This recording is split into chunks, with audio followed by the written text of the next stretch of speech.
Townsend Press presents, from the Bluford series of books, Until We Meet Again. Written by Anne Schraff and read by Shayna Walker. Chapter 1. Girls, sit down. Your father and I have something important to tell you. Darcy Wills glanced at her sister Jamie, wondering if she knew what their mother was about to announce. Jamie, 14 years old and 2 years younger than Darcy, shrugged her shoulders and sat down at the table. "We've been doing a lot of thinking lately," Mom said nervously, sitting down at the head of the table. Darcy's father sat beside her, gently holding her hand. "We've decided to give our marriage a second chance." Darcy's heart jumped into her throat and Jamie nearly fell out of her chair. "For real?" Jamie cheered, putting her hands on either side of her face as if she could barely believe what she just heard. "That's right," her father added. "We've been going to counseling and we're going to try and make it work. For us, for you two, and for Grandma." Dad's eyes glistened as he spoke, and Darcy knew he meant every word. Only months ago, he had reappeared after a 5-year absence. Darcy was just 11 years old when he abandoned the family. For years, she had made up stories to explain why he had left. But later, when she found out that he had taken off with another woman, Darcy decided she would never forgive him for the hurt he had caused. Then, last fall, he came back like a stranger one evening. Since that time, he did everything he could to help Darcy, Jamie, and their mother. He even admitted his mistakes, apologized to each of them, and swore to be a father again. At first, Darcy did not believe him, but months had passed, and he was still there, offering advice, support, and love. And now this. "Girls, I understand this might be difficult. I'm not going to forget what your father did, and I don't expect you to either," Mom added, looking at her husband. "But he's a different man now. I believe what he says, and we both want us to be a family again." Before Mom finished her sentence, Jamie got up and hugged her parents. "I'm so happy," she repeated over and over again. Darcy quickly followed, putting her arms around her parents. The years of bitterness seemed to thaw in the embrace. Even though part of her was still angry at her father, another bigger part was thrilled that he was back and that he wanted to be with them. "There's something else we want to tell you," Mom said, gently pulling away from the hug. "We're moving." "What?" Darcy yelled, pretending to be surprised. Her father had admitted to Jamie and Darcy that he wanted to move the family out of their old apartment and into a nearby house. He had even taken Darcy and her sister to see the house, though he never promised he would buy it. "We found a small house a few blocks away. It's so close you two will still be able to go to Bluford High School, but it has more room and a nice little yard for Grandma," Mom explained. "We'll be moving in about a week." "I can't believe this. Wait till I tell everyone at school," Jamie said with a wide, toothy smile. Darcy agreed. She couldn't wait to tell her friends about the sudden changes in her life. As she got ready for bed that night, Darcy wondered if there were any other surprises in store for her in the days ahead. The next morning, Darcy raced off to Bluford High, eager to tell her boyfriend Hakeem the good news about her family. Over the past year, Darcy and Hakeem had become very close. Months ago, he had helped her deal with the sudden arrival of her father and was supportive weeks later when Jamie ran away from home. Darcy got even closer to Hakeem when he told her his father had been diagnosed with cancer earlier in the year. At least now, Darcy figured, she had something good to share with him. As she reached school, Darcy spotted Hakeem riding his silver motorbike in the school parking lot. "Hakeem!" she cried, running over to him. "I've got the best news. My parents are getting back together, and we're moving to a new house with a backyard and everything." Hakeem gave Darcy a hug, but she felt right away that there was something wrong. His arms were like dead weights around her, and the embrace did not last long before Hakeem pulled away. "That's great, Darcy," he said, getting off the motorbike. He began to walk ahead, shoulders down and staring at the ground. Darcy remained a few steps behind, stunned. "Hakeem, is everything okay?" Hakeem stopped and slowly turned to look at her. "Dad can't handle the job like he used to," said Hakeem, stuttering as he often did when nervous. Not since chemotherapy treatment. That cancer really whipped him bad. He works 2 or 3 hours, then he's no good for the rest of the day. Darcy walked up to Hakeem and took his hand. I'm sorry, Hakeem, she said, suddenly feeling foolish. It's not good, Hakeem continued, shaking his head. Dad's brother has a store in Detroit where they sell furniture and TVs and stuff, and he's offered Dad a job there. It would be a lot easier for him to handle, mostly keeping up with the inventory. Dad's real good with numbers. He just can't work real long hours, that's all. Darcy felt as if her heart had dropped into her knees. Detroit? It was so far from California, it might as well be another planet. For a second, Darcy's tongue felt glued to the back of her throat, and she was unable to speak. So does this mean you're going to move? She asked. Yeah, if Dad takes the job, Hakeem said somberly. He hasn't made up his mind yet. He said he needs to talk to his doctors. But if he decides to take it, we will leave as soon as the school year ends. Darcy's mind spun like a whirlwind. Waking up this morning, Darcy felt as if her life were on a wonderful upswing and nothing could go wrong. Now, everything felt different. Just as quickly as she had gotten her family back, Darcy was now at risk of losing her boyfriend. I don't know what to say, Darcy stammered, forcing back tears. Nothing is definite yet, Hakeem assured her. I just wanted you to know that I might have to move away. Hakeem's last words seemed to hang in the air. Move away. Just minutes earlier, she had so many plans for the summer. Now, all that was threatened. You can't leave Bluford now, she declared. I mean, don't you have a relative or someone you could stay with? Maybe you could stay with Cooper or something. Cooper Hodden was one of Hakeem and Darcy's closest friends. She was sure Cooper would let Hakeem stay with his family. Even as she spoke, Darcy knew she was being selfish, but she couldn't stop herself. She felt as if someone was robbing her. I can't leave my family, Darcy. They depend on me, Hakeem said, stepping away from her, as if something she said pained him. Look, I don't know how this is going to turn out. The doctors don't even know, not yet. But if Mom and Dad and the rest of the kids have to go to Detroit, then I have to be there too. I don't want to go, but... The school bell rang loudly, signaling the start of morning classes. We gotta go, Darcy. We'll talk about this later. Hakeem quickly turned and rushed into the building, leaving Darcy alone in the parking lot. Tara Carson, Darcy's closest friend, shook her head when Darcy told her that Hakeem might be moving. They were standing at a water fountain between classes. Girl, Tara said, Hakeem's father is real sick. That chemo is tough to handle. I know 'cause my neighbor went through it, and he ain't been himself ever since. But what about us? Darcy wailed. This was supposed to be our first summer together. Listen, Darcy, right now, Hakeem's got to do what he can for his family. They're all going through this, not just him. His little sisters, his mother are suffering too, Tara explained. I know what you're saying, and I feel bad for them, especially for his dad, Darcy said, wiping her eyes. But at the same time, I feel so bad for me too. Is that wrong, Tara? Am I a bad person to feel that way? No, Hakeem's your boyfriend. Of course you don't want to see him go. If someone told me Cooper had to move, I don't know what I'd do, she admitted, giving Darcy a sympathetic hug. But you gotta put yourself in his shoes, too. Darcy nodded. Thanks, Tara, she said, fighting back more tears.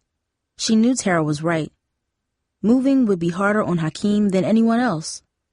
Besides worrying about his father, he would be losing everything: his school, his friends, his neighborhood, and her. But understanding Hakeem's troubles only made her feel worse. What about us? She thought to herself again, dread gathering in her chest like storm clouds in a summer sky. After school, Darcy went straight home. She wasn't in the mood to talk to anyone. Normally, she would go into her bedroom when she wanted to be alone, But now her room was cluttered with boxes in preparation for moving into the new house. Frustrated, she sat in the living room and flipped through a magazine. Jamie arrived from school a few minutes later. "Hey, Darcy, guess what?" Jamie said, throwing her school bag on the couch. "LaSalle Mason, the girl who lives across the street, wants to hire you." "Hire me? For what?" Darcy asked. "I hardly know her." LaSalle had been a junior at Bluford when Darcy was in 8th grade. All Darcy remembered about LaSalle was that she had been popular until she got pregnant and dropped out of Bluford. Once in a while, Darcy saw LaSalle at the grocery store, but she never said more than a quick hello. "I ran into her outside and she told me she needs a babysitter. She asked me if you were available," Jamie said, fishing a piece of paper out of her pocket. "She needs someone to watch her baby while she goes back to school. Here's her phone number. I told her you call her." Darcy was surprised by LaSalle's offer. Still, she could use the money, and working would be better than sitting around feeling sorry for herself if Hakeem left, she thought. "Thanks, I'll call her tonight," Darcy said, getting up from the couch to check on Grandma. In the darkened bedroom, Darcy found Grandma sitting in her chair staring into space. "Hey, Grandma," Darcy said, kneeling down and taking her grandma's thickly veined hand. "We're going to move into our new house soon. That'll be so good. We're going to have a backyard and you can watch the birds." "I'm cold," Grandma declared, even though it was warm in the apartment. "Why isn't the heater on?" "I'll get your shawl, Grandma," Darcy said. She went to a nearby dresser and reached into the top drawer. "Is that better?" she asked, draping the shawl on Grandma's thin shoulders. "No," she snapped. "It's still cold." Darcy noticed that her grandmother seemed to be having more cranky spells lately. Could her condition be worsening? Darcy wondered. Ever since Grandma's first stroke over a year ago, Darcy feared that the family might be forced to send Grandma to a nursing home. She imagined her grandmother calling out her name in the middle of the night, only to have a stranger appear at her bedside. The thought of Grandma alone and frightened in unfamiliar surroundings made Darcy shudder. There was no way she would allow Grandma to be put in such a place. No way. After dinner, Darcy called LaSalle Mason. "Thanks for calling," LaSalle said. "I guess your sister told you why I asked you to call." "Yes," Darcy replied. "She said you were looking for a babysitter." "That's right. I'm headed back to school this summer, and I wanted to know if you would be interested in babysitting my daughter a couple days a week. She's just 2 years old, but she's an angel." "I'd love to watch her for you," Darcy said, trying to sound enthusiastic, though her thoughts kept drifting back to Hakeem. Darcy agreed to visit LaSalle's apartment and meet the baby after school the next day. As soon as she hung up the phone with LaSalle, Darcy tried to call Hakeem, but his phone was busy. She gave up after 2 more attempts. Why doesn't he call me? She wondered as she lay in bed that night. Her small bedroom was almost completely packed and ready to be moved. In the darkness, the shadows of boxes and the stale smell of cardboard made her room seem eerie and unfamiliar. Everything she had grown used to seemed to be changing. Some of it was good, and some was bad, but it was all different, and Darcy felt powerless to stop it. "I wish some things never changed," Darcy whispered, thinking of Hakeem and wondering why he didn't call. Chapter 2. Darcy did not see Hakeem at Bluford the next day. Though she worried about him, she had to leave right after school to meet LaSalle Mason. LaSalle lived across the street from the Willses' old apartment, though her building was a little more run down than theirs. Patches of graffiti dotted some portions of the building's exterior, and rusting iron bars covered the windows on the first 2 floors. Inside, the hallway seemed clean, though, and Darcy noticed nothing seemed to be falling apart. "I'm coming," said a friendly voice when Darcy knocked on the door. The door opened seconds later. Darcy knew immediately it was LaSalle. She looked older and a bit heavier than the girl Darcy remembered, but her eyes were the same. When Darcy was in 8th grade, LaSalle always seemed to be hanging out of some boy's car window, cursing loudly and laughing. Now she looked like a woman, not a girl. "Well, look at you," LaSalle exclaimed, glancing up and down at Darcy. "You certainly have grown up since we were in school together. I bet you got all the boys' heads turning.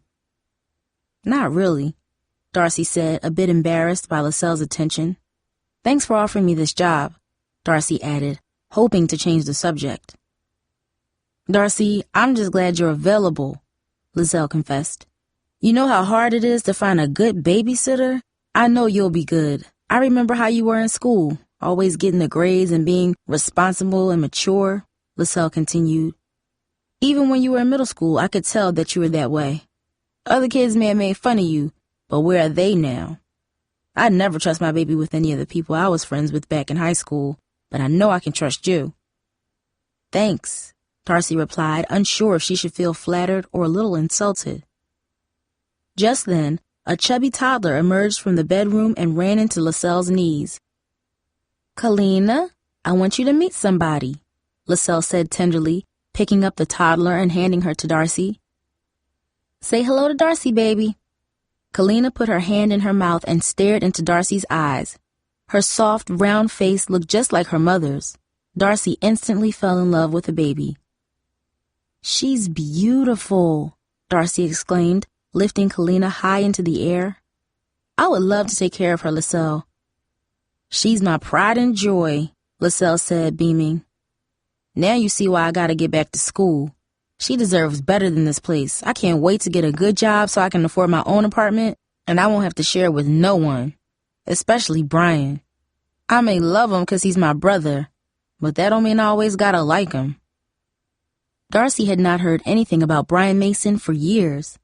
She remembered that he was a year older than LaSalle and that he had gone to nearby Lincoln High School where he played football. Darcy heard rumors that he was kicked out of school for something, but she never knew what happened. Until now, she had no idea that he had been living with LaSalle. But I should stop complaining, LaSalle continued. If it wasn't for the money he's making at his security job, I wouldn't be able to live here or go to school, she said thoughtfully. Besides, he works so much he's hardly ever here. You probably won't even see. Just then, the front door of the apartment opened and a young man wearing a navy blue uniform rushed into the living room. He was tall and broad-shouldered with cinnamon-colored skin and close-cropped hair. I forgot my beeper, and he explained, but then he stopped when he saw Darcy. Well, speak of the devil, LaSalle said. We were just talking about you. Darcy, this is my brother Brian. Brian stepped toward Darcy with his arm extended. Don't believe anything my sister says about me, he said, gently but firmly shaking Darcy's hand. His eyes were intense, and she noticed he had a wide mouth with perfect white teeth, which contrasted nicely with his dark skin. Nice to meet you, Darcy replied, noticing he wore a musky cologne. Darcy will be babysitting for me after school, Brian, LaSalle explained. And I already told her all about you, so don't you be getting on her nerves when I ain't here. Don't worry, I'm not going to bother her at all, Brian said, giving Darcy a playful smirk. I just came home to get my beeper. The boss likes me to have it all the time, just in case he needs to reach me. For an instant, he stared at Darcy and smiled. She could feel herself beginning to blush under his intense gaze. At one point, Brian seemed to nod slightly as he looked at her. Then he grabbed the beeper off the coffee table and turned toward the door. Well, I guess I'll see you around then, Brian said with a grin.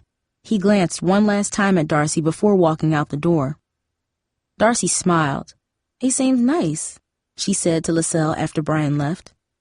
Oh, he's real smooth, all right. Don't let him fool you, LaSalle said, rolling her eyes. On her way home, Darcy wondered about Brian and why LaSalle seemed so bothered by him, but then her thoughts turned to Hakeem. She hoped that she would speak to him soon, and that he would tell her that the move to Detroit had been canceled. As she waited to cross the street, Darcy saw Tara and her boyfriend Cooper Hodden heading in her direction. Girl, you look like a zombie walking around in a daze, Tara said. I just got a lot on my mind, Darcy replied. I bet you I know what you were thinking about, Cooper said, smiling. Or should I say, who you were thinking about. Shut up, Coop, Tara scolded, playfully hitting him on the chest. Hakeem leaving is bad enough without you making a big fuss about it. Darcy cringed. It isn't even definite that Hakeem is moving away. His father has some really good doctors, and maybe they'll make him healthy again. Don't bet on it, Cooper said. Things usually don't go the way we want them to. I always plan for the worst. Then if I'm wrong, at least I'm getting good news. That's what you should do. Plan for Hakeem to move to Detroit at the end of the school year and then expect that you'll never see him again. Thanks a lot, Coop, Darcy said sarcastically. That makes me feel so much better. Tara gave Cooper a swift nudge in the ribs. Will you just keep your mouth shut? Why? Cooper asked. I'm only being realistic. No, you're being stupid, Tara snapped. Look, Darcy, even if Hakeem moves away, which I hope he doesn't, you two still can keep in touch. I wonder what the girls are like in Detroit, Cooper blurted out. Darcy and Tara both glared at him angrily. Come on, Cooper said. I'm just kidding. Darcy, you know Hakeem's got his eyes only on you. Yeah, Darcy, Tara said. Hakeem ain't looking at nobody else. Look, guys, I gotta get home. I'll talk to you later, Darcy said. She turned and headed across the street. She was not in the mood for either of them. Cooper's jokes hurt her, and Tara's words only made her more worried. If Hakeem left, would they keep in touch as Tara said? Darcy wondered. Hakeem barely even called her now, and he lived only a few blocks away. What would happen if he moved to a new city? And what about the girls he would meet in Detroit? Darcy knew that as soon as Hakeem pulled out his guitar and began singing, they would flock to him just as they did at Bluford. Maybe it's just a matter of time, Darcy thought, until I completely vanished from his mind. On Saturday, Darcy and her family moved into their new house. While it was only 3 blocks away from their old apartment, it seemed like an entirely new neighborhood. Instead of directly bordering the sidewalk, the house had a patch of grass in front of it the size of a compact car. There was even a tiny fenced-in backyard with a small cement patio, a young tree, and a few bushes. Up until the day before the move, Darcy's mother appeared quite calm, but on moving day, when she and Dad took their belongings to the house, Mom's demeanor changed completely.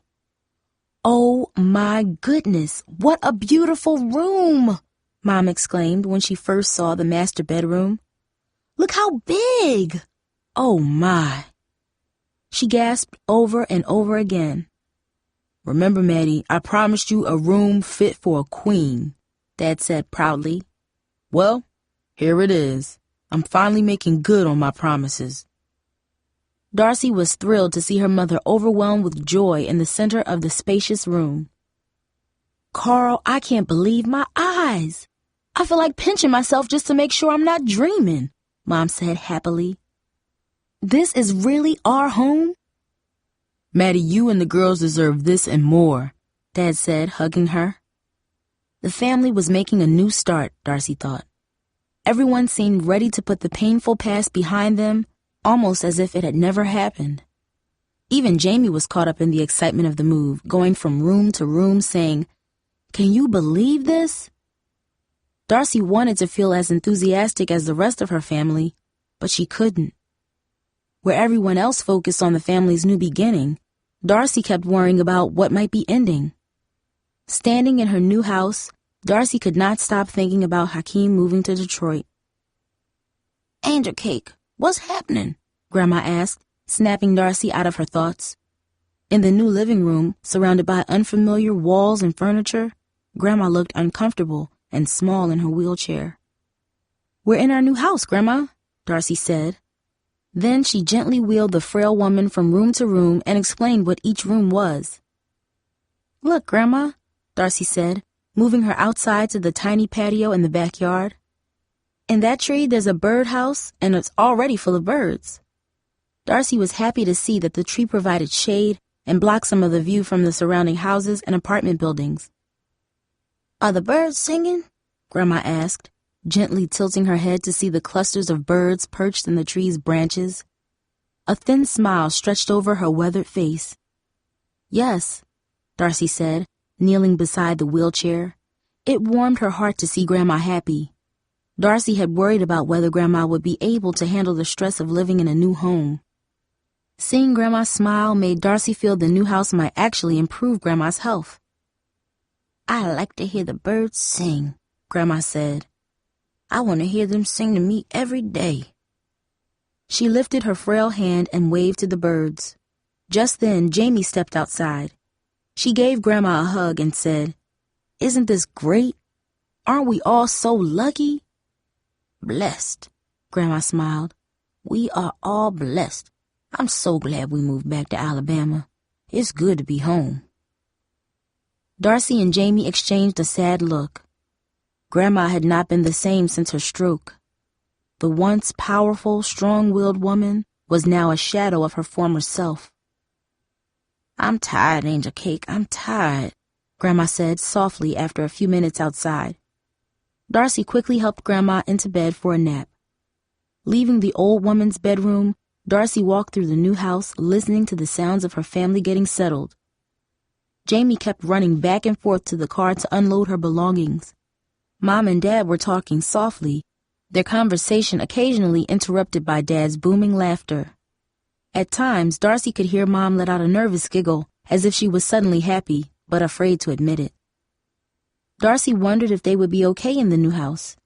It seemed like only yesterday when Dad ran out on the family, and Mom was forced to move into their old apartment, with its small rooms and cracked ceiling. Darcy remembered how much her mother cried, and how Grandma held Mom in her arms like a little girl. Darcy had been in elementary school at the time, but the sight of her mother in that state still haunted her. Looking at the bright carpet and freshly painted walls of their new house, Darcy hoped there were no more shocks in their future. But with her thoughts drifting uneasily to Hakeem and Grandma, Darcy had her doubts. Hakeem was absent from school again Monday. He had called Darcy to explain that he would be with his father at the hospital. The doctors were checking to see if the cancer was in remission. Darcy worried all day and was anxious to call Hakeem after school. As soon as her final class ended, Darcy bolted out of Bluford. Outside, heat from the blazing June sun made the asphalt beneath her feet soft and sticky. Stopping to wait for a traffic light, Darcy heard the approaching rumble of rap music being pumped through a powerful stereo system. She glanced toward the sound and noticed a car full of unfamiliar boys. They seemed to be her age, and they were staring at her. "Hey girl, you need a ride? I got room for you right here," said the boy in the passenger seat, gesturing for her to get inside. "Or you could come back here with me," another called out from the back seat. The driver laughed wildly. "No thanks," Darcy said, glad to see the light turn green. "Oh, she thinks she's special or something," another boy added. Turning up the music even louder, the boys slowly drove off. Darcy quickly crossed the street and approached her old apartment building. As she passed her former home, Darcy noticed a shiny red Toyota Camry parked across the street in front of Lascelles. "Hey, Darcy," a familiar voice called out. "What a coincidence." Brian emerged from the car holding a cloth. "What are you doing here, Brian?" she asked. "I was just cleaning my car," he explained, flashing a wide white smile. "Now it's my turn. What are you doing here? My sister said you moved." "We did. My house is only a few blocks up the street." "Can I give you a ride home?" he asked. Darcy hesitated for a moment. Brian was wearing a white t-shirt which showed off thick cords of muscles on his arms and shoulders. He was handsome, too. There was only a short walk left, but she had no reason not to accept a ride from Brian. Besides, she didn't want to be hassled by those boys again. "Sure," Darcy said, crossing the street. "Thanks." She climbed into the car. It was spotless and had dark-tinted windows and a miniature gold and red crown mounted on the dashboard. "That's my crown," Brian said proudly. "I'm the king of this castle on wheels. Still looking for my queen."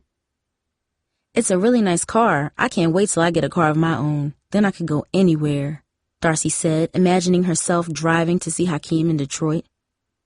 "Well, consider me at your service, Darcy. Whenever you need a lift, just let me know," Brian offered as he pulled away from the curb. "I'll get you where you need to go." "Thanks," Darcy said, wondering if he was serious. "Lascelles really digs you," he said, changing the subject. She's glad you're keeping an eye on Kalina while she's at the school. I like LaSalle a lot, Darcy smiled. Kalina, too. As she spoke, Brian stopped the car at a red light, and a small object rolled from under the seat and bumped Darcy's shoe. It was a chocolate-colored lipstick tube.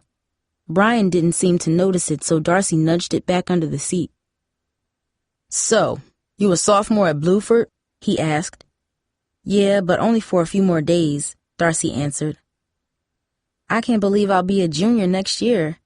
Some days it seems like I just started at Bluford. Other days it seems like I've been there forever." "I know what you mean," Brian nodded. "It only gets worse as you get older. Trust me." Darcy smiled and looked out the window. "You know, you seem more mature than any high school girl I know," he added. "Thanks," Darcy said, flattered. "Not everybody feels that way about me." "Oh, that's it. That's our new place." She pointed to her family's new house. "It looks great," he said as he pulled up in front of the house. "I guess now I know where to find you." "I appreciate the ride," Darcy said, getting out of the car. "Thanks again." "Ain't no big thing. Besides, you got plenty of time to thank me now that you're working for my sister," he said, raising an eyebrow. As the Camry slowly pulled away, Darcy found herself smiling and waving, pleased with Brian's interest. But as he vanished around the corner, she thought of Hakeem and rushed up the front walkway. It was Hakeem she wanted to be with. It was Hakeem she needed to speak to. Chapter 3. "Hey, sweetheart," Dad called out when Darcy came home. He was still dressed in the dark suit he wore to his job at an upscale men's clothing store. "Mom just left for work. Another nurse called out sick, so she's got a double shift tonight. I told her to say no, but you know your mother." Darcy smiled. She knew Dad wanted to be the family provider. It bothered him that Mom worked so much, yet she also knew her mother was not about to depend on Dad's money, not after what he had done. She remembered what Mom said 5 years ago after Dad ran out on the family. "I ain't ever going to depend on a man again." When Dad left, Mom sometimes worked 60 hours a week to take care of Darcy, Jamie, and Grandma, and to pay the rent. If it had not been for Mom's nursing job, the whole family would have been penniless. But Darcy knew that mentioning how important Mom's income had been would only hurt Dad's feelings. "How's Grandma?" she asked, noticing the empty wheelchair in the living room. "She's fine," Dad said. "We were singing some old church hymns a little while ago. Your grandma don't sing much no more, but she likes to clap her hands. We had a good time, but she's resting now." Darcy went to the kitchen and grabbed the telephone. She quickly dialed Hakeem's number. After a few rings, Hakeem answered. "Yeah," with an unusual edge to his voice. "Hakeem, it's me. I just wanted to know how your dad was. How are the tests?" Darcy asked. "We didn't get any results yet. That's how this stuff is. It takes a while. But I got things to do around here, and I'm waiting for a call from my uncle. Can't we just talk tomorrow?" Hakeem asked. "Yeah, I guess," Darcy replied, stunned at how abrupt Hakeem was. A second later, she heard a click, and Hakeem was gone. She hung up the phone and leaned against the wall. "Hakeem has never treated me so rudely," Darcy thought. She knew he was under a lot of stress, but usually he talked to her, or at least tried to. She wanted to reach out to Hakeem, but she didn't know how, not this time. Frustrated, Darcy trudged into the living room and collapsed on the chair next to her father. "What's bothering you, baby?" he asked. "Nothing," Darcy grumbled, trying to hide her feelings. "Come on, Darcy," Dad said. "I know something heavy's on your mind. What is it?" Darcy took a deep breath. "It's Hakeem," she admitted. "His dad is very sick, and now he might have to move to Detroit with the family. I might never see him again."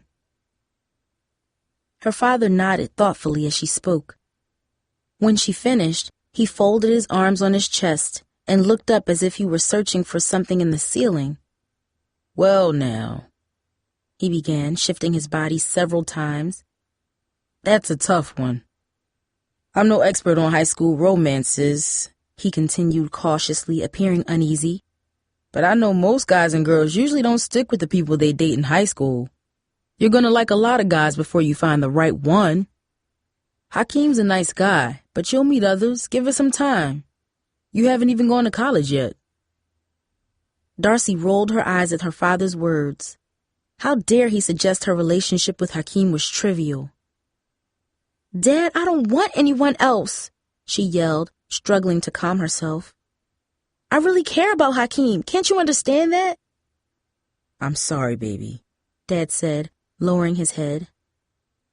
It's okay, Darcy said, getting up. She went to her bedroom, closed the door, and flopped down on her bed. A stack of boxes from the old apartment still sat in the corner of the room, but she didn't feel like unpacking them. She knew they contained relics of the past. Pictures, a few posters, stuffed animals, and some books. Looking through them now would just make her feel depressed, and she already felt sad enough. Darcy could not shake being bothered by what her father said.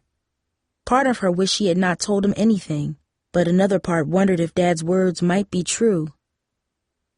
Arriving at school the next morning, Darcy saw Hakeem pull his motorbike into the parking lot. She hurried over to him. Hi, she said, trying to sound upbeat. What's up? Hey, Hakeem grunted, barely looking at her. Dad is pretty sure that we'll be leaving, Darcy, he said in a somber voice. The doctors say it'll be a while before he regains his strength, and my uncle promised him a good job, so Dad says we gotta go. Darcy felt her legs buckle as if someone had pulled a trapdoor out from under her. So when will you be leaving?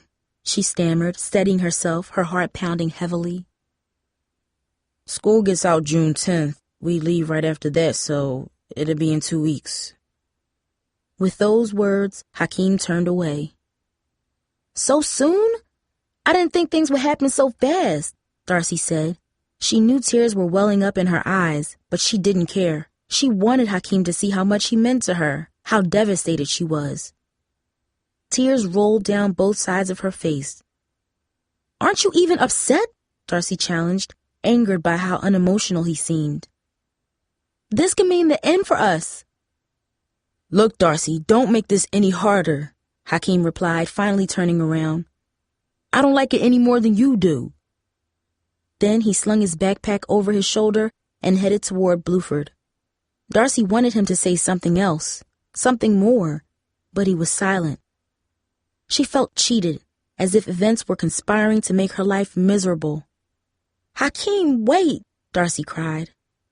There must be something you can do to stay. She hurried behind him as he spoke. Darcy, just drop it, he snapped, turning back to her. Darcy noticed for the first time that his eyes were puffy and red. I'm moving to Detroit and that's it. There's nothing anybody can do about it. Hakeem stormed off, leaving her standing alone in the parking lot. Through a blur of tears, Darcy watched him climb the steps into Bluford and vanish inside, without looking back. At lunchtime, Darcy sobbed on Tara's shoulder. He's leaving right after school's out, and he doesn't even care. Of course he does, girl, Tara comforted her. Why else did he get so angry? You think he wants to leave all his friends behind and not be here to finish high school? He's leaving everything, not just you. But we had everything all planned out, Darcy explained. We were going to go to the junior and senior proms together, and we graduate together in 2 years. And, Darcy, I'm sure Hakeem wanted to do those things too, Tara interjected. But he won't even talk to me, Darcy said. I feel like we used to be so close, but not anymore. Now he's just shut me out completely. Darcy, that boy's whole family is in all kinds of turmoil. You hear what I'm saying? And Hakeem's gotta think of his family first. It's only right, Tara said. He's been your boyfriend for a few months, but he's been in that family for 17 years. Before Darcy could reply, she noticed Prasanna Meeks approaching the lunch table. Oh, great. Here comes Prasanna, Darcy mumbled. The last thing she wanted to do was talk to her. Only a year ago, Darcy would have looked forward to seeing Prasanna. But ever since Darcy had befriended Cooper and Tara, Prasanna had become rude. Darcy had spoken to Prasanna about her attitude, and it helped. But whenever Prasanna saw Darcy with Tara or Cooper, she still seemed bitter and hostile. To make matters worse, Tara did not have much patience for Prasanna. Each time the two girls got near each other, there was an uncomfortable tension between them. As Prasanna got closer to the table, Darcy braced herself, hoping that Tara and Prasanna would be civil to each other. "Hi, Darcy," Prasanna said, ignoring Tara. "I hear Hakeem is leaving Bluford. You must be upset, but not too upset," she added with a smile. "What are you trying to say, Prasanna?" Darcy asked. "I saw you riding around with Brian Mason yesterday, so I figure you're bouncing back from Hakeem real quick," she replied snidely. Oh no, she's starting trouble again, Darcy thought. "Listen, Prasanna, I'm just babysitting for his sister LaSalle after school," Darcy explained. "He gave me a ride home, that's all." "Darcy, you don't have to explain nothing to her," Tara said, turning to Prasanna. "Girl, this ain't none of your business, and if you don't have anything else to say, then I suggest you get stepping right now," Tara added, rolling her neck with her hands on her hips. "Anyway," Prasanna said, frowning and turning back to Darcy, "I just thought you should know the kind of guy you're running around with." "I'm not running around with anyone, Prasanna," Darcy snapped. "All he did was give me a ride home because he was being nice. There's no law against that." "Trust me, Darcy," Prasanna replied. "It's an act. Brian Mason's only nice to girls because he wants one thing. You better stay away from him or you're going to run into trouble. Believe me, I know." "Girl, don't you be trying to make trouble," Tara said, standing up. "You heard what Darcy said. He was just being nice. So you need to mind your own business like I told you before. Goodbye." Prasanna turned and stormed away without a word. "See?" Tara said loud enough for Prasanna to hear. "That's how you have to handle her, girl. She's like one of those flies that try to ruin cookouts. You just gotta swat 'em away." Darcy got up, shaking her head. She could not be bothered worrying about what Prasanna said. Her mind was still on Hakeem. As she emptied her lunch tray, she wondered what would happen in the months to come. "I hope you don't stop living because of all this," Tara said, interrupting Darcy's thoughts. "What do you mean?" I mean, I hope you don't turn your life off once Hakeem leaves. You can still have fun, girl." "No, I can't," Darcy said softly, her voice beginning to crack. "This ruins everything, especially the summer. I wanted us to do so many things together." "This won't ruin the summer," Tara insisted. "Me and Coop have all kinds of things planned. We're going to be at the beach all the time, having cookouts and dancing. It'll be lots of fun." "Tara," Darcy wailed, "don't you understand? I can't just forget about Hakeem." "Girl, I ain't telling you to forget about him. You can write him letters and you can call him too," Tara said. "But don't stop your life, girl. You ain't even a junior. You can't act like a widow. Besides, if you don't stop all that crying soon, your eyeballs are going to fall out of your head." Darcy smiled. "Thanks, Tara," she said, wrapping her arms around her friend. Just then the bell sounded, signaling the end of lunch period. Darcy and Tara quickly headed into the hallway to get to their next class.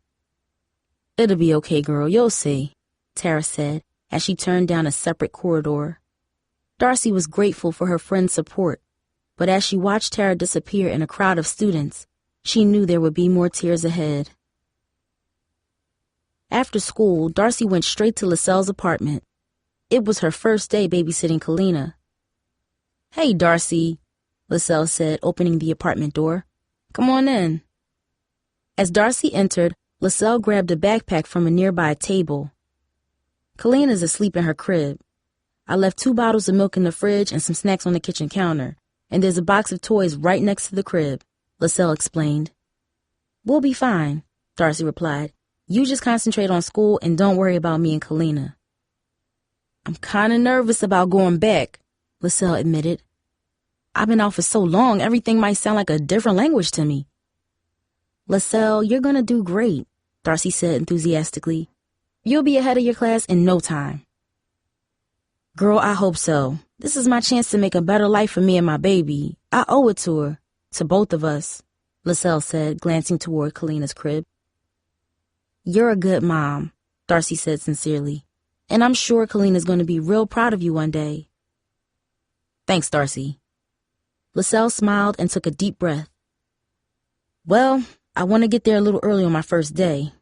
Maybe that'll calm these nerves down. She waved goodbye and headed out the door. Darcy then went to check on Kalina. The baby was sleeping soundly, so Darcy tiptoed back into the small living room, grabbed her history textbook from her backpack, and sat on the couch. After several minutes of silence, she heard someone inserting a key into the door lock. It must be Leslie, Darcy thought. She probably forgot a book or something. Quickly, Darcy went to open the door. As she turned the knob, the door pushed open from the other side, and Brian Mason stood before her. Hi, Brian, Darcy said, unsure of what else to say. LaSalle had not mentioned that he would be coming. What's up, Darcy? He said with a smile. Almost forgot you'd be here today. Quickly, she backed away from the door so he could come into the apartment. It's my first day on the job, Darcy explained. I just got here a little while ago. She could smell Brian's cologne, strong but pleasant. He was wearing baggy black jeans, boots, and a snug black t-shirt, which emphasized his broad shoulders. He is really handsome, Darcy thought. Aren't you working today? She asked. Yeah, he answered, walking into the apartment with his hands behind his back. I have to get to work, but I wanted to give you something for your first day here. He pulled his arm from behind his back and gave Darcy a single red rose. For you. For an instant, Darcy was speechless. She could not believe Brian was giving something so nice to her. Oh my goodness, she exclaimed. A red rose, but why? Because you're one beautiful girl, Brian said, and because it's your first day sitting with the baby. Consider it as a thank you from me, Kalina, and my sister. Darcy took the rose. Thank you, Brian. It's beautiful. The delicate petals felt like red velvet in Darcy's fingers. Well, I gotta go to work, Darcy. I just wanted to leave you with something special today, he said, turning toward the door. I'll see you again soon. Then he walked out. In the quiet of the empty living room, Darcy examined the rose. No one, not Hakeem or anyone else, had ever given her a flower.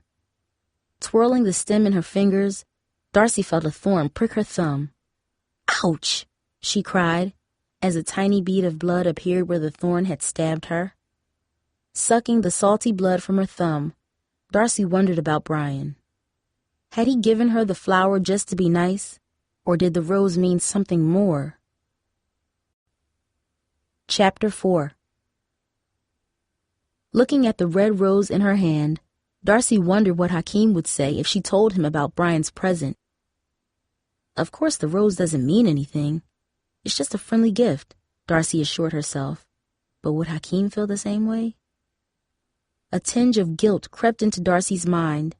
She figured Hakeem might be jealous if he knew about the flower, and she did not want to give him anything more to worry about, but the idea of hiding it from him seemed dishonest. What bothered her more was how much she enjoyed that Brian had given it to her. Darcy knew she could not tell Hakeem that. LaSalle returned from school several hours later. Darcy was playing with Kalina when she heard the door open. Girl, if the first day was this hard, I don't know how I'm going to make it through the rest of the semester, LaSalle said wearily, her eyes focused on the rose on the table. It's from Brian, Darcy explained. He said it was a thank you from all of you. LaSalle's face twisted into an expression that Darcy could not read. Uncomfortable with the awkward silence, Darcy quickly changed the subject. Kalina's been an angel, Darcy said.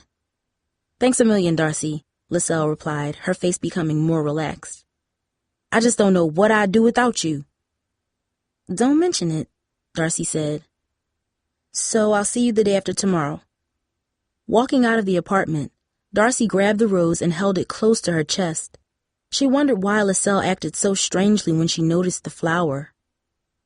At home, Darcy put the rose in a tall vase and placed it on her bedroom windowsill. Then she joined Dad and Jamie in the kitchen, where Dad was preparing dinner and Jamie was helping him. They were laughing together when Darcy entered. "You call that chopped green pepper?" Dad teased. "It looks more like mashed pepper." "Yeah, well, you left so many lumps in the mashed potatoes, we should call them lump potatoes," Jamie said, laughing. For a second, Darcy felt as if she had stepped back in time. Jamie and Dad's laughter reminded Darcy of the days before Dad left. Back then, family meals were sacred, and each Sunday Dad cooked something special he learned from his years working in restaurants. Vivid memories of the past swirled in the air with the scent of Dad's pork chops and red Cajun sauce. "Hey, baby," Dad smiled at Darcy. "I hope you brought an appetite with you. We got enough food here for an army, and Mom's working late tonight again." Dad's work schedule at the store gave him 2 days off in midweek. Since the week Jamie ran away months ago, he had made an effort to spend those days making meals for the family. It was as if he tried to make up for years of lost family dinners by cooking each week. "Well, I'm starved for some mashed peppers and lumpy potatoes," Darcy joked as she sat down at the kitchen table. She looked around and noticed that her grandmother was missing. "Where's Grandma?" she asked. "She's resting in her room," Dad said. "Grandma isn't feeling well today." "She's been in bed since I came home from school," Jamie added, exchanging a concerned glance with her father. A wave of sadness washed over Darcy. Recently, she noticed that her grandmother's health seemed to be declining. Darcy clung to the hope that Grandma would bounce back to her former self, but with each passing day, it seemed less and less likely. Dad and Jamie joined Darcy at the table. Before eating, Dad blessed the food and announced that Mom was considering taking a part-time position at the hospital. "Did she really say she would?" Darcy asked, surprised. "Well, she's thinking about it," Dad said. "She's thinking hard on it." "Isn't that great, Darce?" Jamie said. "Then Mama get to come home more and we could eat together just like we used to." Darcy nodded. Her mind raced with memories of how her mother had suffered after Dad left. Darcy wondered if it would be the same for her if Hakeem moved away.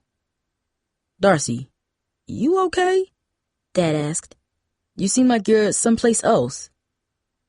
No, Darcy smiled weakly. "I'm fine. Dinner looks great," she added, hoping to change the subject. She saw Dad eyeing her carefully, but he said nothing. After the dishes were done, Darcy mustered up the courage to dial Hakeem's number. She felt her heart pound as she pressed each of the digits. She did not know what she was going to say, but she had to speak to him. The phone rang twice before Hakeem's mother answered. "Hello," she said, her voice tense. "Hi," Darcy said. "May I speak to Hakeem, please?" "Just a minute." Hakeem's mother sighed as if she were relieved and annoyed at the same time. Darcy's hands trembled as she waited for him to pick up the phone. After several agonizing seconds, Hakeem's voice came through the other end. "Hello?" "Hakeem?" Darcy began in a shaky voice. "I'm sorry to bother you, but—" "Darcy, I can't talk right now," Hakeem said. "I'm sorry, but we're expecting a call from my uncle." "Is there any time we can talk?" Darcy asked, hating how desperate her voice sounded. Hakeem hesitated and then replied, "I'll call you tomorrow night, okay? I promise."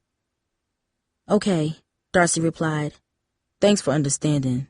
Gotta go," Hakeem said and hung up the phone. Darcy stared at the phone for a while before hanging it up, her eyes wet with tears. On Saturday morning, Darcy woke up feeling depressed. Unable to reach Tara over the phone, she decided to stay home the entire day. Closing her bedroom door, she started to unpack the boxes that remained in her room from the previous week's move. For several hours, she put up posters, organized her closet, and arranged her tiny wooden desk. She even placed her one picture of Hakeem next to her bed, the way it had been in her old room. In one old box, she also discovered a tattered photo of her grandmother taken many years ago. The sight of Grandma so young and strong only added to Darcy's sorrow. At noon, the phone rang and Darcy answered it. "Hey girl, can you do me a favor?" a woman's voice asked. Immediately, Darcy knew it was LaSalle. Before Darcy had a chance to reply, LaSalle explained that she needed extra time to study at the local library. Reluctantly, Darcy agreed to watch the baby. "Thanks for coming by on such short notice," LaSalle said when Darcy arrived. A full backpack hung heavily from LaSalle's shoulder. "By the way, Brian's working until 6, so you don't have to worry about him bugging you," LaSalle added and paused thoughtfully. "You do have a boyfriend, right?" "Yeah," Darcy replied, surprised by the question.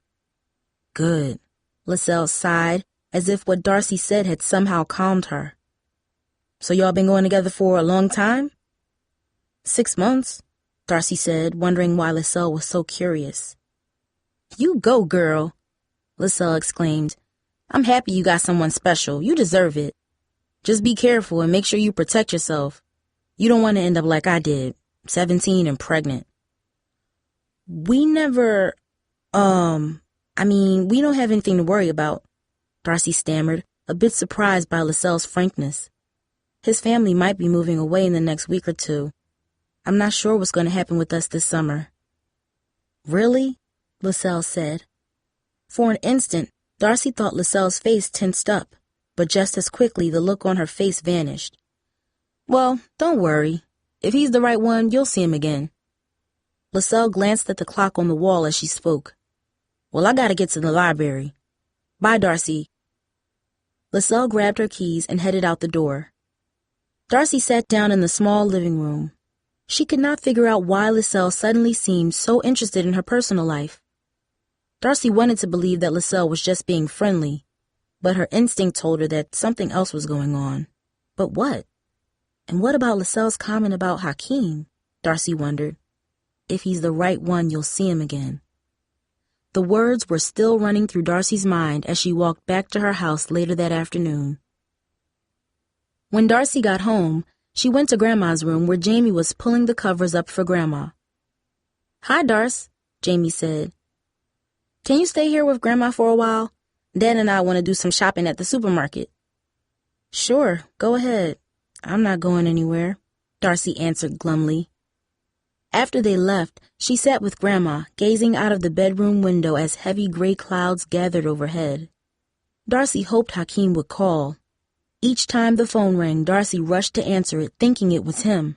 But instead, the calls were from Jamie's friends. Before long, Darcy heard Dad and Jamie return from the store. She went into the kitchen and found them both carrying large bags stuffed with groceries. "Dad bought all this healthy stuff, Darce," Jamie laughed. "Like he's training for the Olympics or something." They began sorting the food, putting canned vegetables in the cupboards, and the meats, fresh vegetables, and fruits into the refrigerator. "Hey," Dad said, "I'm trying to get down to fighting trim like I was in the Army. I've lost almost 15 pounds since I've been back.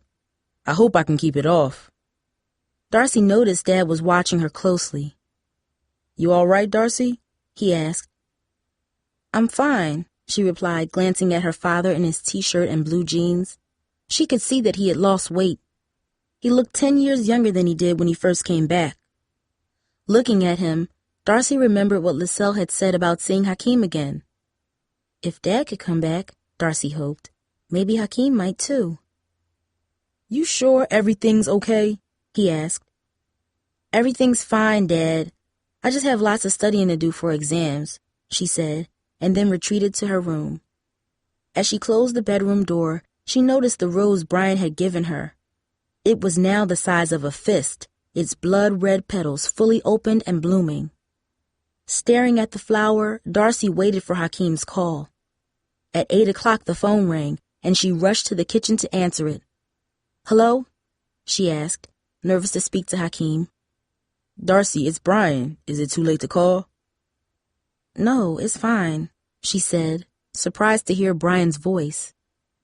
"I hope you don't mind me calling you," he said. "I got your phone number from my sister." "No, I don't mind," Darcy said. "So what's up?" "I wanted to know what you were doing tomorrow. I was thinking maybe we could get together sometime, so we can talk without me having to rush off." Darcy's heart skipped a beat. "That sounds nice, Brian, but I've got to study for final exams tomorrow," Darcy replied. Maybe we could do something when the school year ends and things settle down. Sounds cool, Brian said calmly. Well, you know where to find me. I'll see you next time you babysit. Darcy said goodbye and hung up. Returning to her bedroom, she imagined what it would be like to spend the afternoon with Brian. As much as she did not want to admit it, the idea of seeing him interested her. Feeling a pang of guilt, she forced the thought into the back of her mind and waited for Hakeem to call. But as the evening grew later and later, the phone did not ring. But he promised he would call, Darcy thought as she struggled to stay awake late into the evening. He promised me. Chapter 5. On Sunday, Darcy awoke to a gray and dreary morning. Steady rain pelted her window, and a thick mist hung like a heavy wet blanket over her street. Sitting up in bed, Darcy looked at the picture of Hakeem she had unpacked the day before. The photo was taken one early spring afternoon when he came along with her as she wheeled Grandma into a nearby park. In the photo, Hakeem was smiling widely. Darcy recalled that earlier that day, he had put his arm around her back as they walked. Though only a few months old, the photo seemed as if it was from a time long gone. Just seeing it twisted Darcy's chest into a painful knot of anger, sadness, and frustration. How could this happen? Darcy thought. She and Hakeem had been through so much together, and they had always helped each other. Now it seemed Hakeem was letting go of everything. Other couples break up, Darcy thought, but that was not supposed to happen to her and Hakeem. They were different. Darcy struggled through her studies for several hours and then went to her grandmother's room. Grandma was sitting in her wheelchair watching a small bird on her windowsill. Hi, Grandma. Hi, Angel Cake, Grandma said cheerfully, her eyes glimmering brightly, contrasting with the dull weather outside. Months had passed since Darcy had seen her grandmother so alert. Is something wrong? Grandma asked, her wrinkled forehead shriveling into an expression of worry. I just have a lot of studying to do, that's all, Darcy said. Angel Cake, you're gonna pass all those exams with flying colors. Ain't a cloud in the sky that can steal your sunshine, Grandma said. Thanks, Grandma. For an instant, Darcy considered telling her grandmother about Hakeem. Just a few years ago, Darcy would have explained everything to her. As a child, Darcy would lie on Grandma's lap and talk about all her troubles, but all that ended with Grandma's stroke. Since then, her grandmother's health changed like the weather, and somebody always had to be home to care for her. You're a wonderful granddaughter, Angel Cake.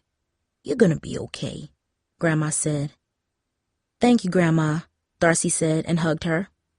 As she walked out, Darcy said a silent prayer that there would be more days she and Grandma could spend together. As she finished up her studying that night, Darcy wondered what she would say to Hakeem when she saw him. For the first time she could remember, Darcy was angry at him. She knew the next time she saw him that they would have to talk. He owed her that much, she thought. Darcy looked for Hakeem Monday morning in the Bluford parking lot, but did not see him. At lunchtime, she sat with Tara and told her how upset she was that Hakeem had not called. Just remember what I said, Tara explained. He's having a difficult time right now, so you gotta cut him some slack. I'm trying, Tara, but he won't even tell me what's happening. What am I supposed to do? Like I said, don't stop living your life. The only reason Hakeem's acting this way is because he got his hands full with his family. Just let him take care of what he's got to do, and he'll come around. You can't just sit moping because that don't get you nowhere. Darcy nodded. She knew Tara was right, and she felt guilty for being so angry, but she was also frustrated that Hakeem didn't even talk to her. All this studying is clogging up my brain, Tara said, leafing through a purple notebook. Girl, I'm getting everything all mixed up. Math is looking like history, and history is looking like biology. I just don't know how I'm gonna get through this week. Neither do I, Darcy mumbled, though to her, exams seemed easy compared with everything else. By the way, Darce, Tara started, pausing as though she was choosing her words carefully. You might not want to talk about this right now, but me and Coop were thinking about throwing Hakeem a little going-away party on Saturday.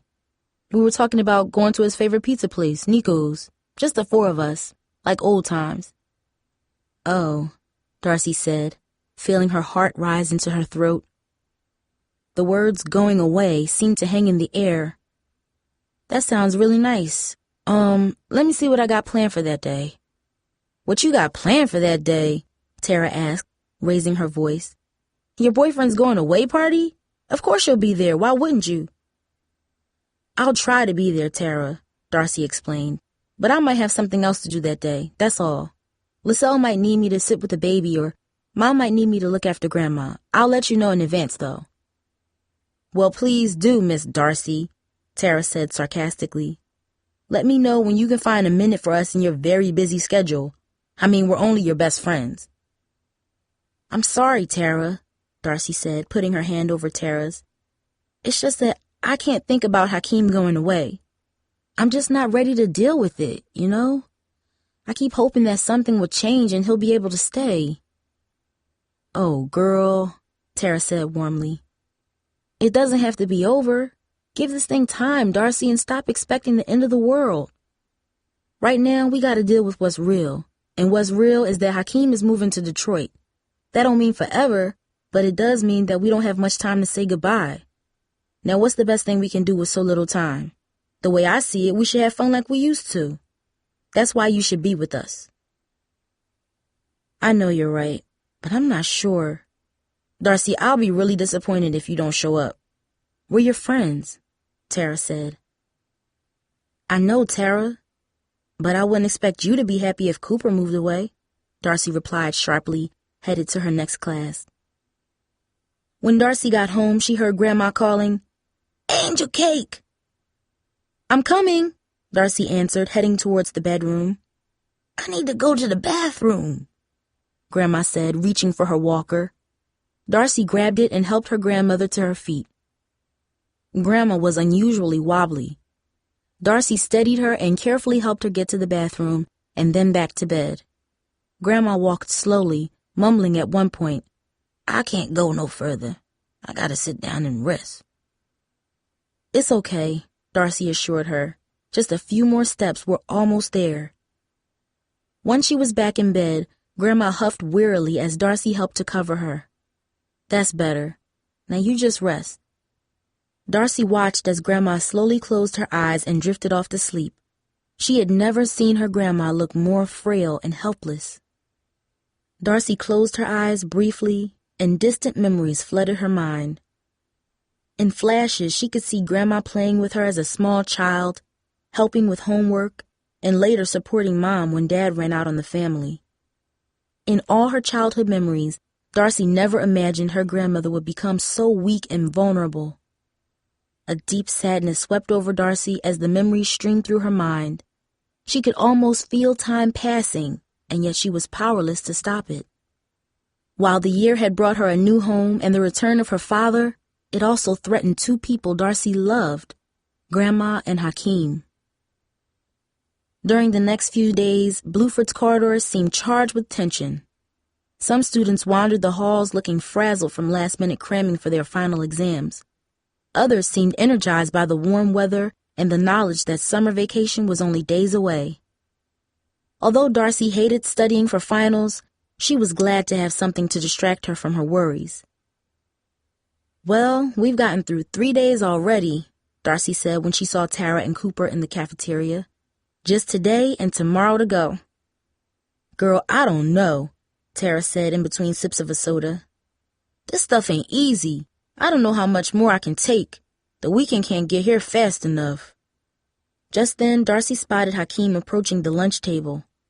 She nearly spilled her drink when she saw him. They had not seen each other in days, and since their last phone conversation, she had given up trying to call. Instead, she waited for him to talk to her.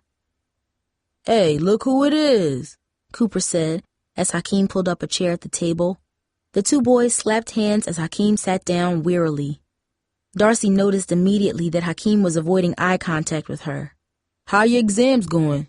Cooper asked. Okay, I think. It's kind of hard to study with everything that's been going on. I heard that. Cooper said. "But I always got trouble with exams.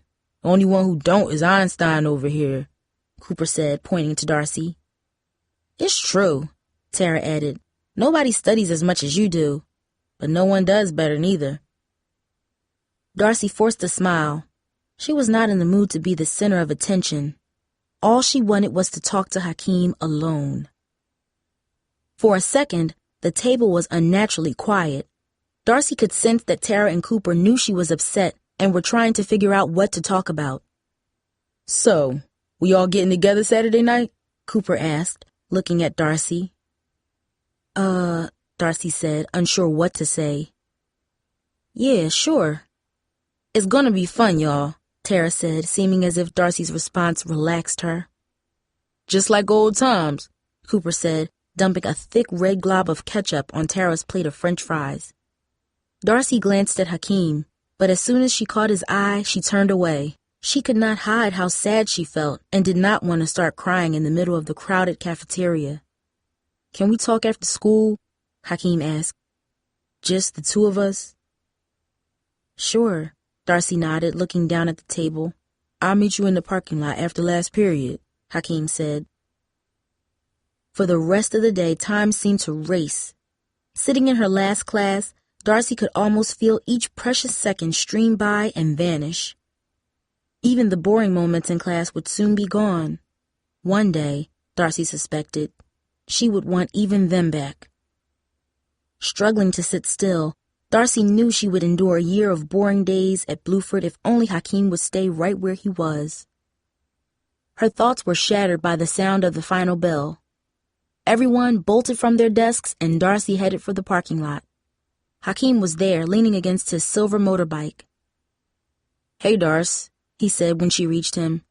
"Thanks for meeting me," he continued, fidgeting with his fingers and rubbing his hands on his face. "How've you been?" Darcy asked, unsure how to begin talking to him after so much time had passed. "Darcy," Hakeem replied, pausing to take a deep breath. "We need to talk." Darcy felt a knot in her stomach. "What is it?" "It's about us," Hakeem mumbled somberly, as if he could barely force the words out. "I've been thinking about what's going to happen when I move to Detroit, and I know we haven't really talked about it that much, but—" "Hakeem, what are you trying to say?" "With all that's been going on lately, I just feel like we should cool things down. I mean, I don't think I can do this anymore, not with everything else, you know?" For a second, Darcy was speechless. She felt as if she could not possibly have heard him correctly. There must have been a mistake. There was just no way Hakeem could give up on her, she thought. Not after all this time. Not after what Tara said. No way. "What are you saying?" Darcy blurted out, her voice rising as she spoke. "Why can't we call him right? Maybe we'll be able to visit on breaks from school. Maybe we'll even—" "Darcy, I'm not saying we won't stay in touch," Hakeem explained. "But right now with Dad sick and Mom stressed out, I can't handle this, you know? It's like everyone is pulling me in different directions, and it just ain't enough for me to go around," he added, taking a deep breath. "And it's not going to get any easier when I move. I think we need to cool things down, that's all." "What does that mean? Are you breaking up with me?" Hakeem turned away from her. "Darcy, it's not 'cause I want to, but yeah, I am," he stammered. Darcy shook her head in disbelief. Hurt and anger swirled together in her mind, making her heart pound and her body tremble. "I can't believe you're doing this after all we've been through," Darcy yelled. "How can you do this?" Hakeem lowered his head, shrugged his shoulders, and sighed. "I'm sorry, Darcy," he said finally. "There's way too much going on with my dad and moving and that whole thing. I hope you can understand this, Darcy." "Well, I don't," Darcy said. "I've been doing nothing but trying to understand you for weeks now. When you didn't return my phone calls, I tried to understand. When you avoided me in school, I tried to understand. I'm not stupid, and I know things are difficult for you. But I don't understand why you've been treating me this way. And this, after all we've been through, I don't understand this at all." "Darcy, calm down," Hakeem pleaded. It doesn't have to end like this. Yes, it does. That's what you said, right? Darcy snapped. Did you think you could just dump me and I wouldn't be upset? She paused briefly, fighting the sorrow building in her chest. I never would have walked out on you, Hakeem. And you know what else? I never would have guessed that you'd do this to me.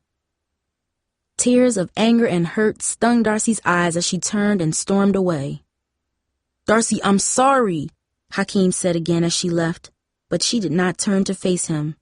Instead, she ran, first out of the Bluford High parking lot, then down the neighboring street and through groups of students who parted to let her pass.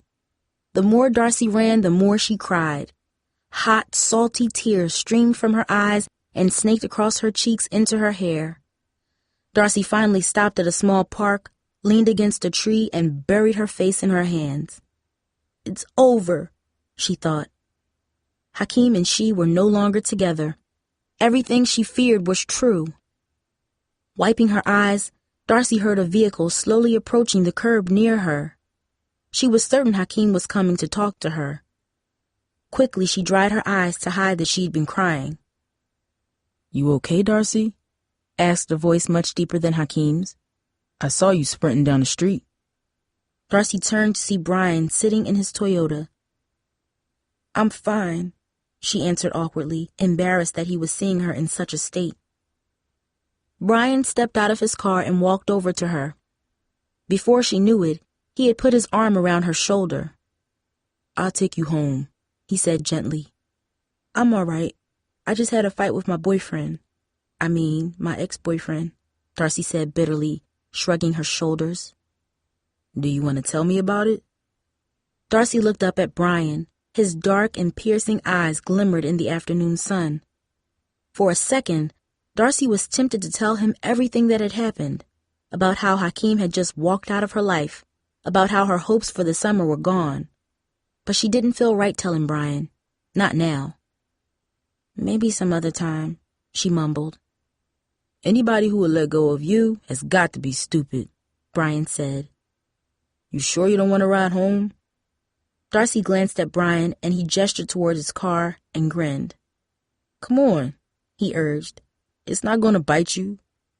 Darcy smiled and got into the car. Within minutes, the Toyota was in front of Darcy's house. Thanks for bringing me home, Darcy said. That was really nice of you. No big thing, Brian replied and then added, if you ever need to talk, I'm here. I mean that, anytime. Darcy stepped out of the car slowly. Thanks again, Brian, she said. Somehow her fight with Hakeem no longer felt as raw. As she opened the front door to her house, she looked back at Brian. He waved once and drove off.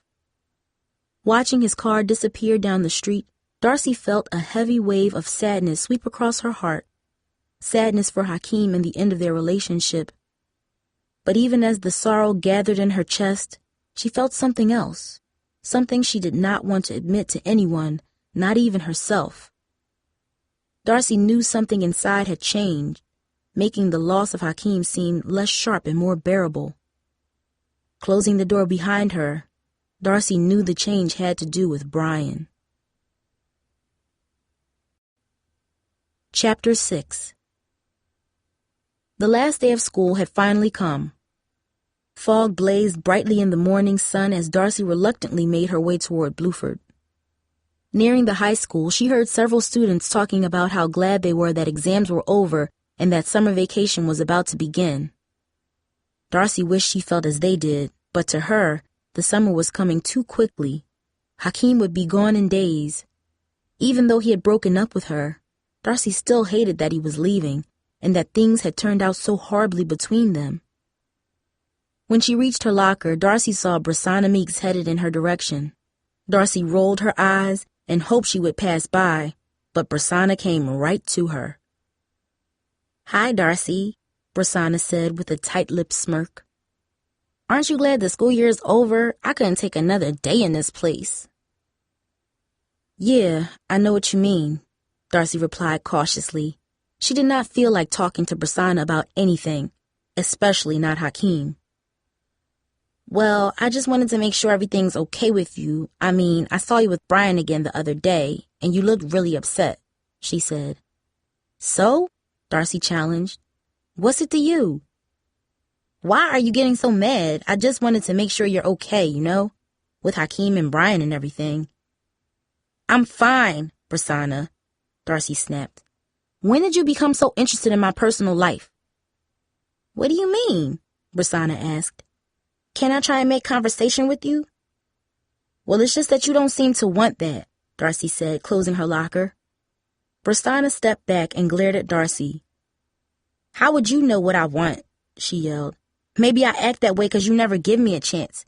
You're always with Tara and I never get a word in edgewise when I try to talk to you. Darcy did not know what to say. She was not sure whether Prasanna was serious. I'm sorry, Prasanna. There's a lot going on right now, you know? It's hard to talk about everything, Darcy explained. I know, Prasanna said, moving closer to Darcy. But there's something I need to tell you. Something important.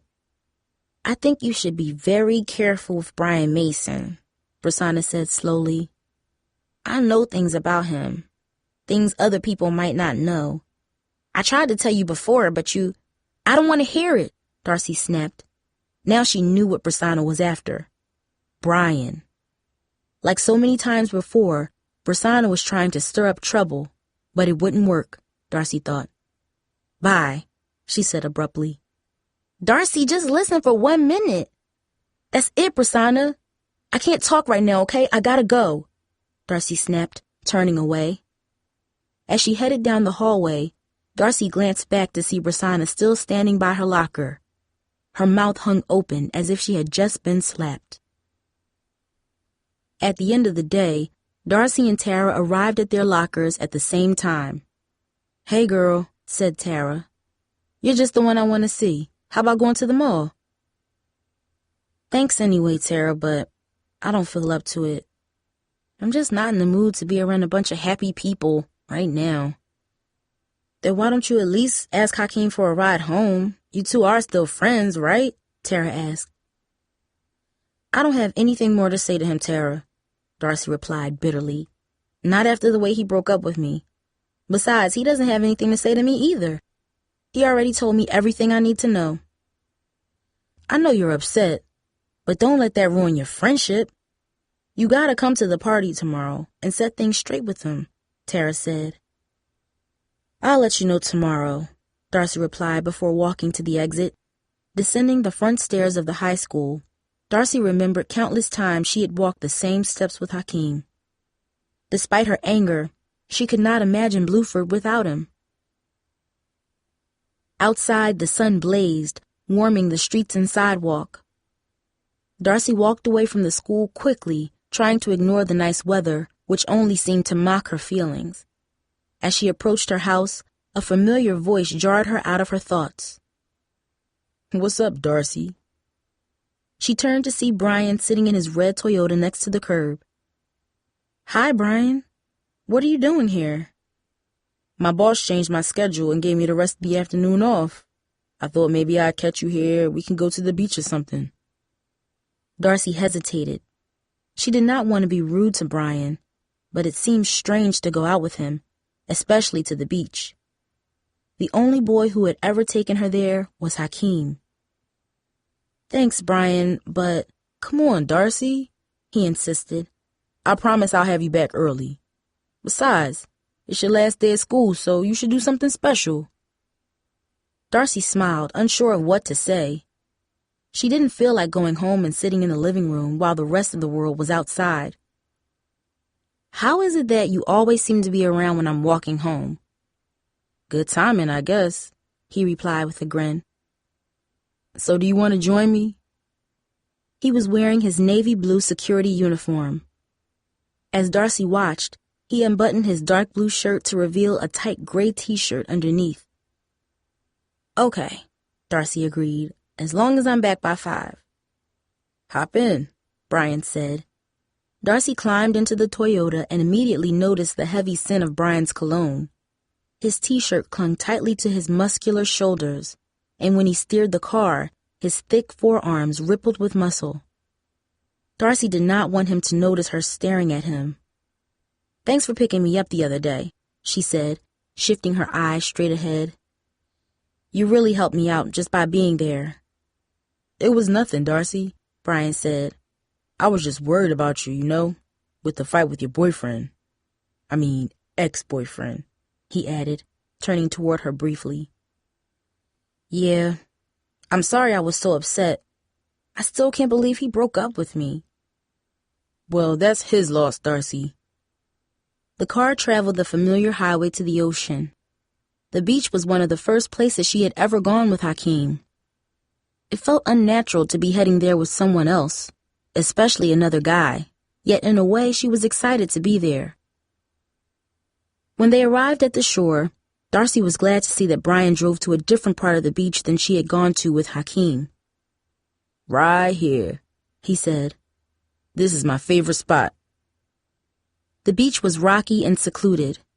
It was as if they were on some exotic land looking at an ocean she had never seen before. Scanning the beach, Darcy noticed that they were almost completely alone. "Isn't it nice here?" Brian said.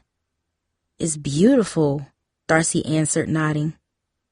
Brian stepped closer to Darcy so that his chest was just behind her shoulder. She could almost feel his eyes gazing down at her. "Then it matches you," he said. Darcy turned around to look at Brian. Her heart started to pound, and she suddenly felt clumsy and awkward. She didn't know what to say. Part of her felt guilty for just being at the beach with him, but another part of her was thrilled. For an instant, her mouth became dry as beach sand, and she wondered whether she would even be able to speak, but she could not endure the tense silence. "You want to go for a walk?" she asked finally, hoping Brian could not see how nervous she was. "Sure," he said, taking a deep breath and smiling. As they strolled towards the water, Brian briefly placed his hand on Darcy's back to steady her on a slippery rock. His touch was warm and unexpected, and she felt the pressure of each of his fingers against the muscles in her back. Though it lasted just a second, Darcy still felt Brian's touch hours later. Though she would not admit it, as she closed her eyes that night, Darcy hoped she would see him again soon. The next morning, Darcy was awakened by Jamie's voice. "Darcy, get up! Tara's on the phone." "Tell her I'll call her back later," Darcy said with a yawn. But throughout the day, Darcy avoided returning Tara's call. She even refused to answer the phone whenever it rang, fearing it would be Tara. Darcy knew Tara was calling about Hakeem's going-away party that evening. As much as she cared about Hakeem, Darcy did not want to spend several hours pretending to be happy when all she felt was sadness. And then there was Brian. The time at the beach with him confused her. She had never mentioned him to Tara or Hakeem, and as she thought about her old friends, a gnawing pang of guilt sunk deep in her chest. At 4 o'clock, the phone rang again, and Darcy ignored it until Jamie yelled out, "Darcy, can you get that? I'm sitting with Grandma." Reluctantly, Darcy picked it up. "Hello?" she grunted. "Girl, where you been at?" Tara asked. "I called you early this morning and your sister said you'd call me back. I've been waiting to hear from you for hours." "Yeah, she said you called. Sorry, Tara," Darcy responded, taking a deep breath. "I wanted to tell you that—" "Darcy," Tara interrupted. "What's going on? What you trying to tell me? Spit it out, girl. We got a party to go to." "Tara, I can't go to the party," Darcy said finally. "You what?" "I just can't do it, Tara. Hakeem already said goodbye to me when he decided we needed to break up.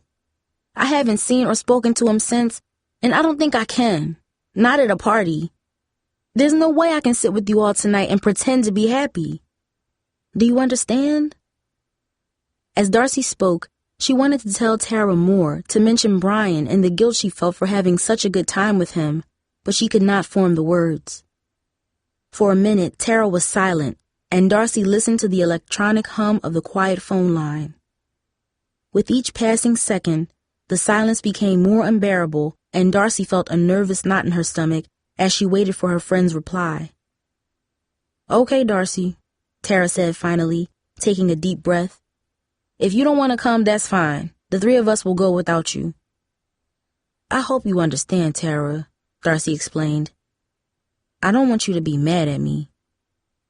Darcy, I ain't mad at you, Tara replied. This is not between me and you. This is between you and the person you might never see again. Whatever went wrong, you don't have much longer to make it right. That's all I have to say. Talk to you later, girl. Tara hung up and Darcy stood motionless, holding the buzzing phone in her hand. Deep inside, she knew Tara was right, but she could not bring herself to be with Hakeem, especially not with other people around. But as Darcy thought about Tara's words, she knew she had to see Hakeem one more time alone. This time she would say goodbye forever. On Monday morning, Darcy got dressed quickly. She knew Hakeem's family was leaving early for Detroit and she wanted to see him before he left. While the morning fog still hung thick over the neighborhood, Darcy walked the 8 blocks to his house. Turning onto Hakeem Street, she saw a large yellow moving truck in front of his house. A nervous tremor raced up her spine as she made her way down the familiar block. She wondered how Hakeem would react when he saw her. Near the house, Darcy spotted Hakeem's father trying to carry a package into the truck. He was much thinner than the last time Darcy saw him, and the effort to move the box seemed to exhaust him. Walking up to the driveway, Darcy was surprised at how much older Hakeem's father appeared. She was about to help him when Hakeem suddenly emerged from the house. "Here, Dad, let me carry that," he said. "Go inside and sit down." Hakeem grabbed the box easily and led his father back into the house. Darcy felt a rush of guilt. She had not fully realized how sick Hakeem's father was. One look at his withered body told her what a heavy burden Hakeem and his family were under. She wished she had never gotten so upset at him. The front door of the house opened again, and Hakeem stepped into the driveway, still carrying the box he had taken from his father. He nearly dropped it when he saw her. "Darcy?" For a second, Darcy was motionless, but then she walked over to him. "Hi," she said awkwardly, unsure of where to begin. "So I guess this is the big day." "Yeah," Hakeem replied with a weary nod, putting the box down. "Look, Darcy, about the other day, I might not have said things the right way. I'm really sorry." "It's okay," Darcy interjected. "You don't need to apologize, and I didn't come here to get into all that. I came here to say goodbye." "Darcy," Hakeem said, shaking his head, "I'm gonna miss you, girl."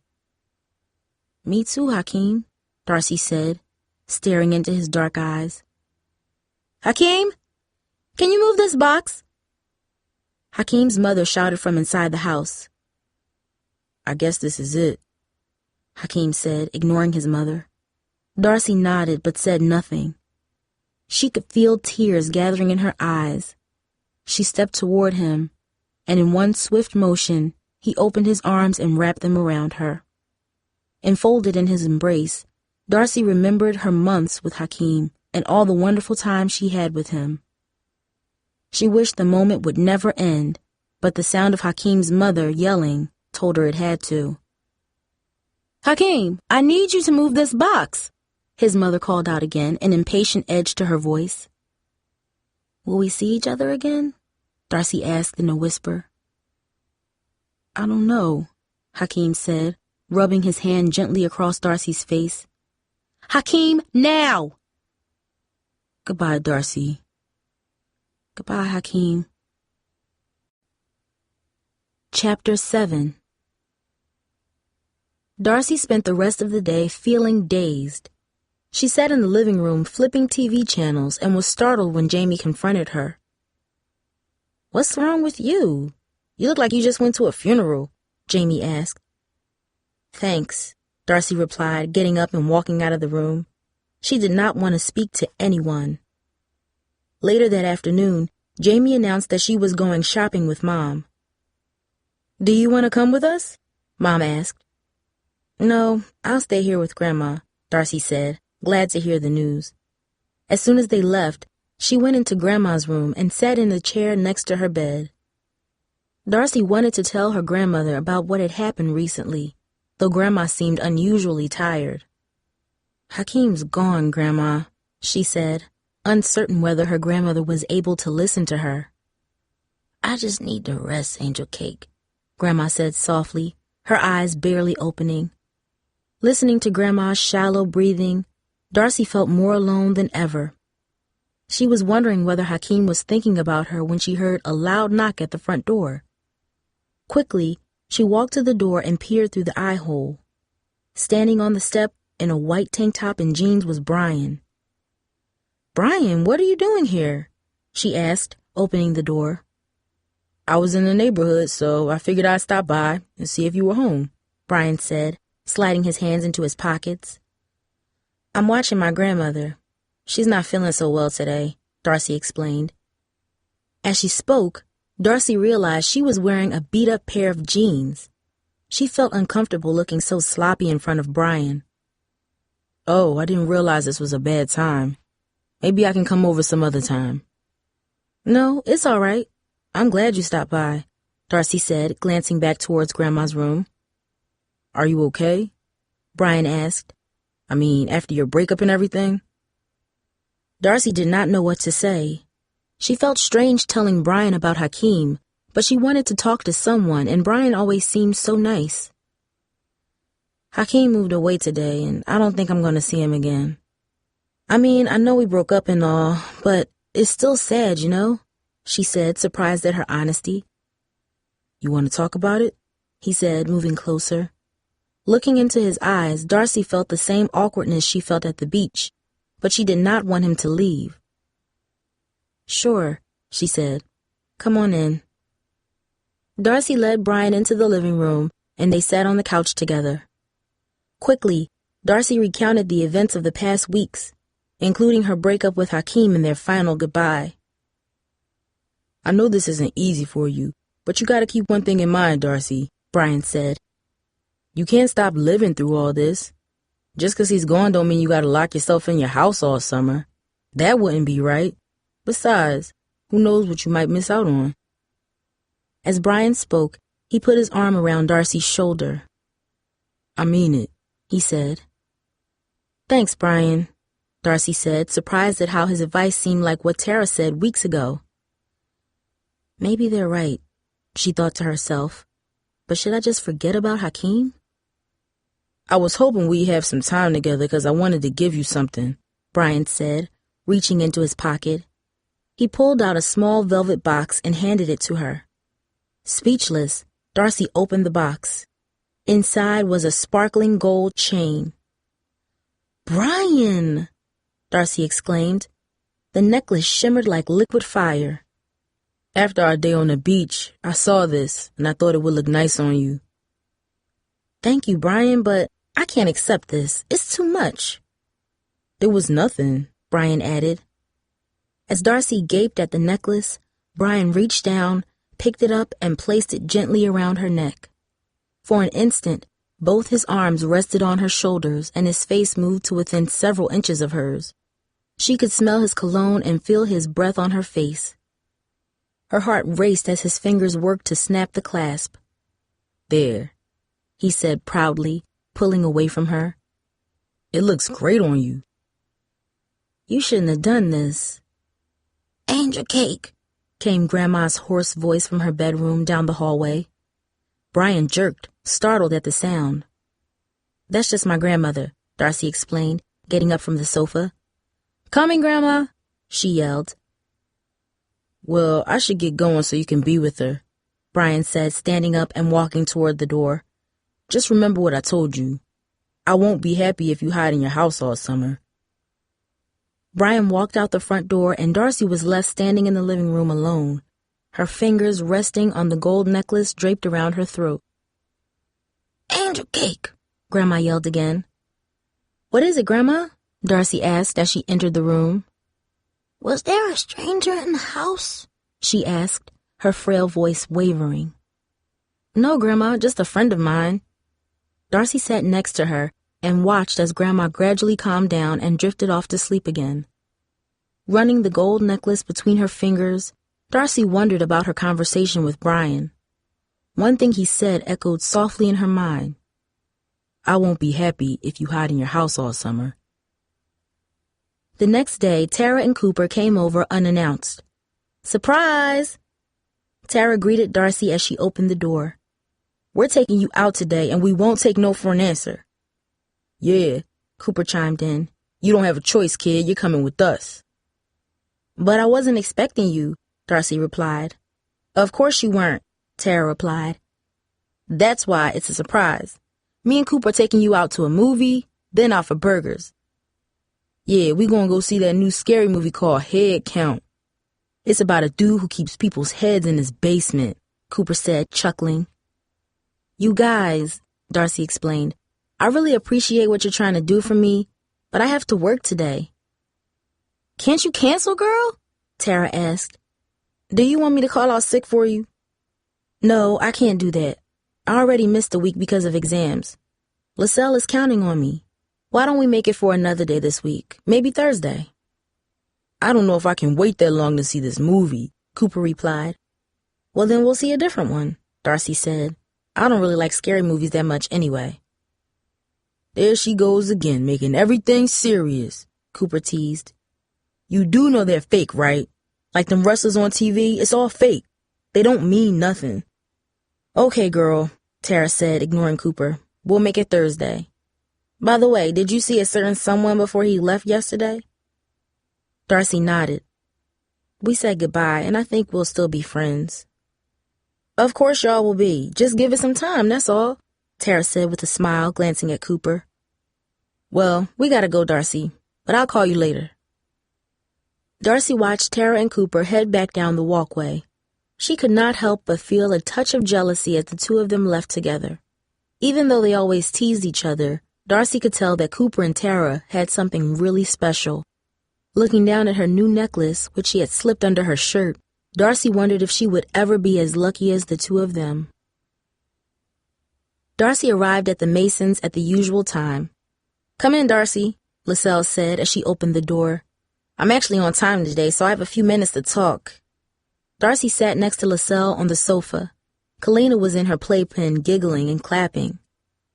LaSalle looked over at her daughter and smiled proudly. "She hardly ever cries," she said. She rather laugh and smile.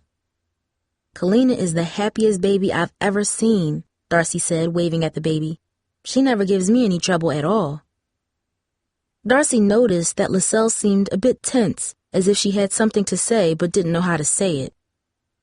"How are you doing?" LaSalle asked after a brief pause. "Brian told me your school year is over, and I remember you saying that your boyfriend would leave right after school ended."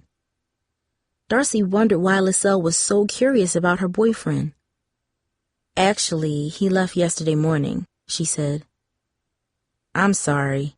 LaSalle sighed, leaning toward Darcy. "Are you okay?"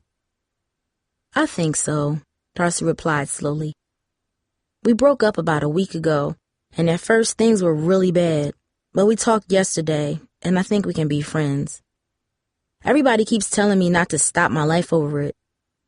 Actually, Brian has been very sweet to me since all this started." LaSalle nodded. "You just take your time. It's hard when you lose someone you care about. Believe me, I know. If you need anything, just page me at school," LaSalle said before leaving and locking the door behind her. After LaSalle left, Kalina took a nap and Darcy sat in the quiet apartment. For a while, she looked through a few magazines she found on the coffee table. Then she decided to explore the Masons' apartment. Walking down the short hallway, Darcy examined the pictures of Kalina that were on the walls. At the end of the hall, Darcy noticed one door was closed. It had to be Brian's room, since Kalina and LaSalle slept together. Staring at the closed door, Darcy was filled with curiosity.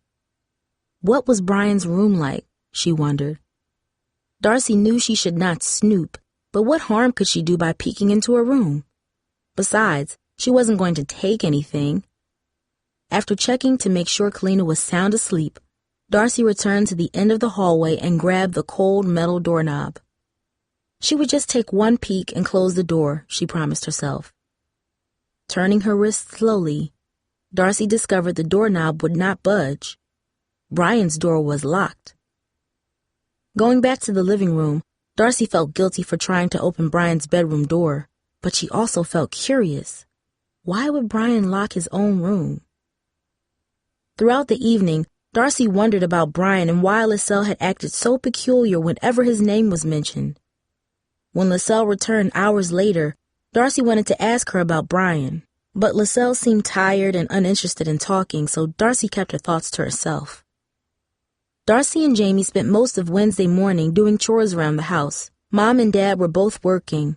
Darcy was reaching up to dust a high shelf when Jamie startled her. "Where'd you get that necklace?" Jamie asked, pointing to the gold chain now draped outside Darcy's black t-shirt. "I know Hakeem didn't buy you that."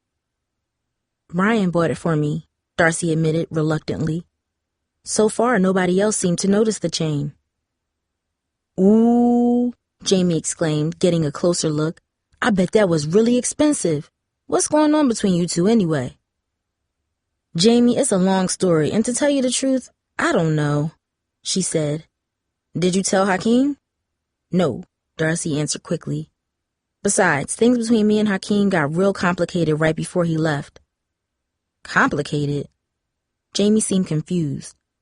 "What was so complicated? Did you guys break up or something?" Darcy was about to reply when the doorbell rang. Jamie rushed to answer it. "Is Darcy home?" said the person at the door. "You must be Brian," Jamie said, opening the door. "I'm Jamie, Darcy's sister."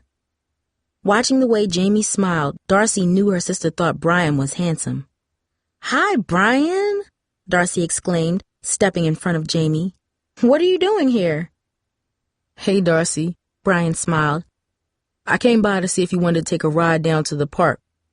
I don't have to work until 6, and I thought it'd be nice to hang out for a few hours."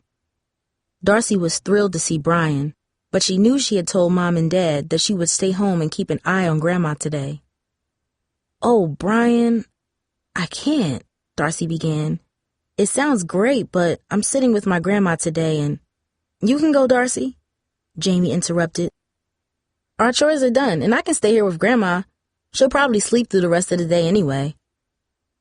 "I don't know, Jamie," Darcy said, thinking about her grandmother's weariness and her recent spells of crankiness. "I told Mom and Dad that I would be here, too. I'm not sure I should leave you alone, with Grandma the way she is." "I'm not a baby," Jamie snapped. "I'm only 2 years younger than you, Darcy. Besides, I've stayed with her by myself before." "Looks like your little sis will be fine," Brian said, giving Jamie a wink. For an instant, Darcy debated whether she should stay home, but Jamie's wide smile and Brian's playful grin convinced her it would be okay to leave for a few hours. Besides, Jamie had watched Grandma by herself before. "Okay," Darcy said, beaming. "I'll go. But I won't be going long, Jamie." "Have fun, Darce," Jamie smiled. "And remember, you owe me one." Brian and Darcy drove over to Delancey Park on the other side of the neighborhood. The park was not far from Lincoln High School, and it was in much better shape than the parks around Bluford. While Darcy's neighborhood park was littered with beer bottles, trash bags, and graffiti, Delancey was clean. Even the benches were in good shape, unlike the broken ones Darcy was used to. "Neighbors patrol this park almost every night," Brian said as they walked under a massive oak tree. "All of us on the Lincoln football team used to help clean it, too." The mention of Lincoln High School reminded Darcy of the rumor she had heard about Brian being kicked out of school, which made her more and more curious about him. Was the rumor true? Why was his relationship with his sister strained? She was just about to ask him when Brian reached down and gently took her hand. Darcy's heart raced as Brian's strong fingers slipped between hers. She could feel her pulse pounding in her neck so loudly she wondered whether Brian could hear it. For an instant, she was speechless. Rather than trying to speak, she walked with him in awkward silence. "I really like spending time with you," Brian said, squeezing her hand gently. "Me too," Darcy mumbled, her voice barely a whisper. She felt as if she was dreaming, as if Brian, the sunny park, and the touch of his hand were imaginary. Even her own words seemed part of the dream, but as she looked down at her hand and then up at Brian, she knew everything was real and she was thrilled. For the rest of the afternoon, Darcy walked hand in hand with Brian and talked quietly about the music they listened to, places they'd like to go, and plans they had for the coming summer. When they finally returned to the car, Brian drove back to his apartment so he could get ready for work. Darcy decided to join him, figuring she could talk to LaSalle while he was getting ready. But when Brian opened the door to the darkened apartment, Darcy knew immediately that LaSalle and Kalina were not home. For a second, she felt nervous to be so alone with Brian. She had never been alone at home with any boy, not even Hakeem. She knew her parents would get upset if they found out she was with an older guy in an empty apartment. "I'll just be a few minutes," Brian said as he went to his bedroom to get changed. In the brief instant that his bedroom door was opened, Darcy saw what appeared to be several large trophies on a dark wooden dresser. At one point, Brian reappeared to get something out of the bathroom. When Darcy turned to look at him, he was shirtless, and his broad, dark back formed a perfect V down to his waist. Darcy blushed and turned away immediately, but the image stayed in her mind like a vivid photograph. After a few minutes, Brian returned fully dressed in his guard uniform. "Ready to go?" he asked with a smile. Darcy nodded, and just as she was about to walk out the door, Brian put his hand on her waist and turned her toward him. "I had a really good time today," he said. "So did I," Darcy replied, still embarrassed about seeing him shirtless. "I hope we can see more of each other this summer," he added, staring into her eyes. Again, Darcy felt like she was dreaming, as if her feet were not touching the floor. As she looked at him, his face came closer to hers, and though she was nervous, she did not turn away. In an instant, his lips were touching hers, and her heart pounded so much she felt her chest might explode. The kiss lasted a few seconds, and Darcy closed her eyes until Brian slowly pulled away. As they separated, Darcy felt a whirlwind of confusion. She knew so little about Brian, and things were happening so fast. Yet, as she looked into his almond-colored eyes, she knew she did not want to stop seeing him. Together, Brian and Darcy left the apartment and got into his car. In a minute, the Toyota stopped in front of her house, and Darcy stepped out. "I'll call you," Brian said with a smile. "Thanks for coming to the park with me." "Bye, Brian," Darcy waved as the Toyota pulled away. In the distance, she heard the wail of a far-off siren. Walking up the path to her front door, Darcy thought about her day with Brian and whether she should tell Tara about him. As she reached the top step to her house, Darcy heard the howl of the siren grow louder. Glancing toward the sound, she spotted an ambulance turning the corner onto her street. The ambulance darted around several parked cars and came to a screeching stop in front of her house. "Did you call an ambulance?" the driver yelled. Suddenly, Darcy heard the door behind her open. "She's in here! She won't wake up! Hurry!" Jamie yelled. Chapter 8. "Oh my God!" Darcy cried. "What happened?" Jamie wrapped her arms around Darcy's shoulders and began sobbing. "It's Grandma! I couldn't wake her up!" Jamie cried, her voice quivering. "Where is she?" Jamie quickly led Darcy and the paramedics into her grandmother's bedroom. Darcy felt like she had been kicked in the stomach when she saw Grandma sprawled on the floor. Darcy grabbed her sister's hand as the medics hoisted Grandma's limp body onto a stretcher. The girls followed them as they carried Grandma outside. "Did you call Mom and Dad?" asked Darcy.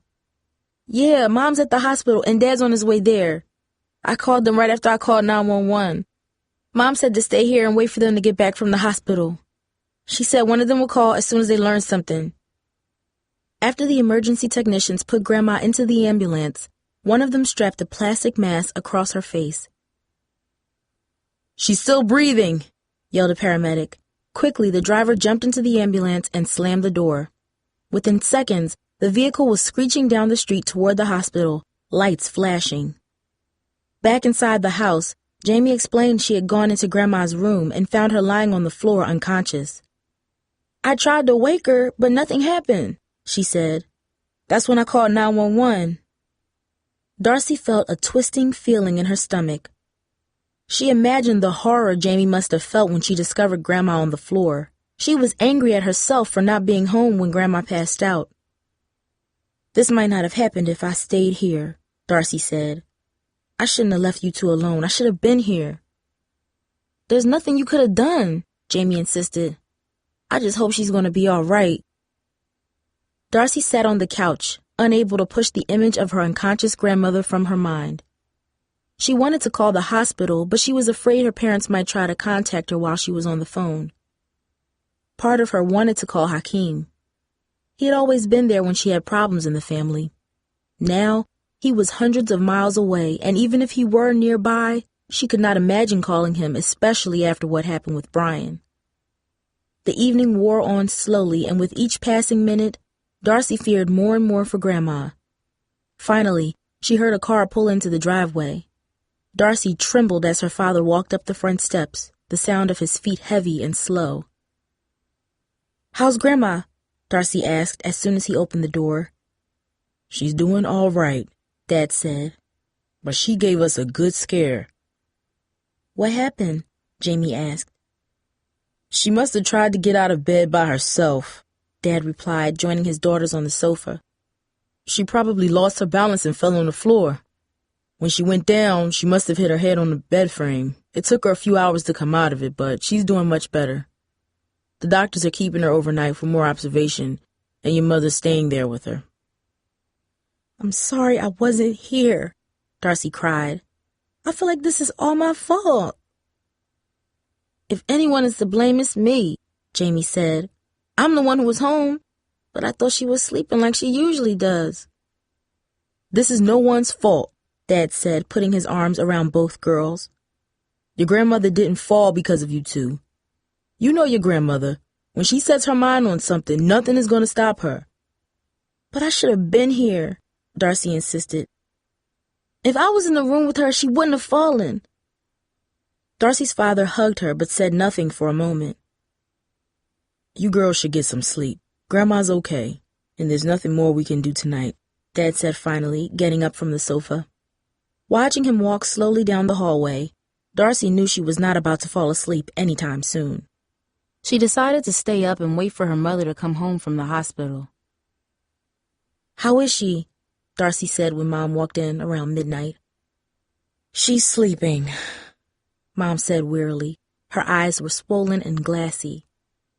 "I came home to get a shower and sleep for an hour or two. Then I'll go right back and sit with her some more until I find out what the doctors have to say." "Can I go with you, Mom?" Darcy asked. "I'd like to sit with her, too." "I don't think that's such a good idea," Mom said as she trudged to her bedroom. "You stay here with Jamie. She needs you right now."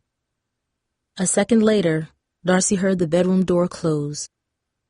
The house became deathly silent, the living room dark except for the ghostly glow of a small nightlight. Darcy felt more alone than ever. Darcy tossed and turned throughout the night. Every so often she glanced at her clock, hoping she might fall asleep. The minutes rolled by, but she could not relax. At 1:30 she tried to read a book, but she could not concentrate. At 3 o'clock, she fluffed up her pillow, turned her light on, and looked at old pictures of her grandmother. By 5, her eyes were exhausted, but she was still not sleepy. At sunrise, birds began squawking loudly outside her window, reminding Darcy of Grandma and making her feel even more depressed. So many things had changed so suddenly, she thought. Hakeem was gone, Grandma was in the hospital, and then there was Brian. She still could not believe that only hours earlier she had kissed him in a way she had never kissed Hakeem. Finally, in the mid-morning, Darcy fell asleep and dreamed that she was walking along the beach. As she walked, the sand in her dream became soft and deep, and she felt her body sinking. She struggled to free herself, but the sand quickly rose around her until it covered her chest, spilled into her mouth, and began to choke her. Screaming in her dream, Darcy sat upright in her bed. The house was silent. At noon, Mom called to say that Grandma's condition was improving. They're planning to send her home tomorrow. Hearing those words, Darcy felt as if a great weight had been removed from her shoulders. Grandma's doing better, Darcy announced to Dad and Jamie, and she'll be coming home tomorrow. Thank goodness, Jamie exclaimed, relief and happiness in her voice. Her father nodded thoughtfully several times, but returned to the kitchen. Darcy was thrilled with the news. She could not wait for Grandma to be home and for their family to return to normal. Leaning back in the living room chair, Darcy thought again about how just 24 hours ago she had kissed Brian. It seemed as if that had happened weeks ago, not yesterday. Darcy wondered what Brian really thought about her. She wanted to call him, but she felt awkward every time she imagined their conversation. "Hi, Brian, this is Darcy," she'd say. "Are you for real? Do you really like me? Or are you just playing games?" She knew the questions were silly, but she wanted to know the answers.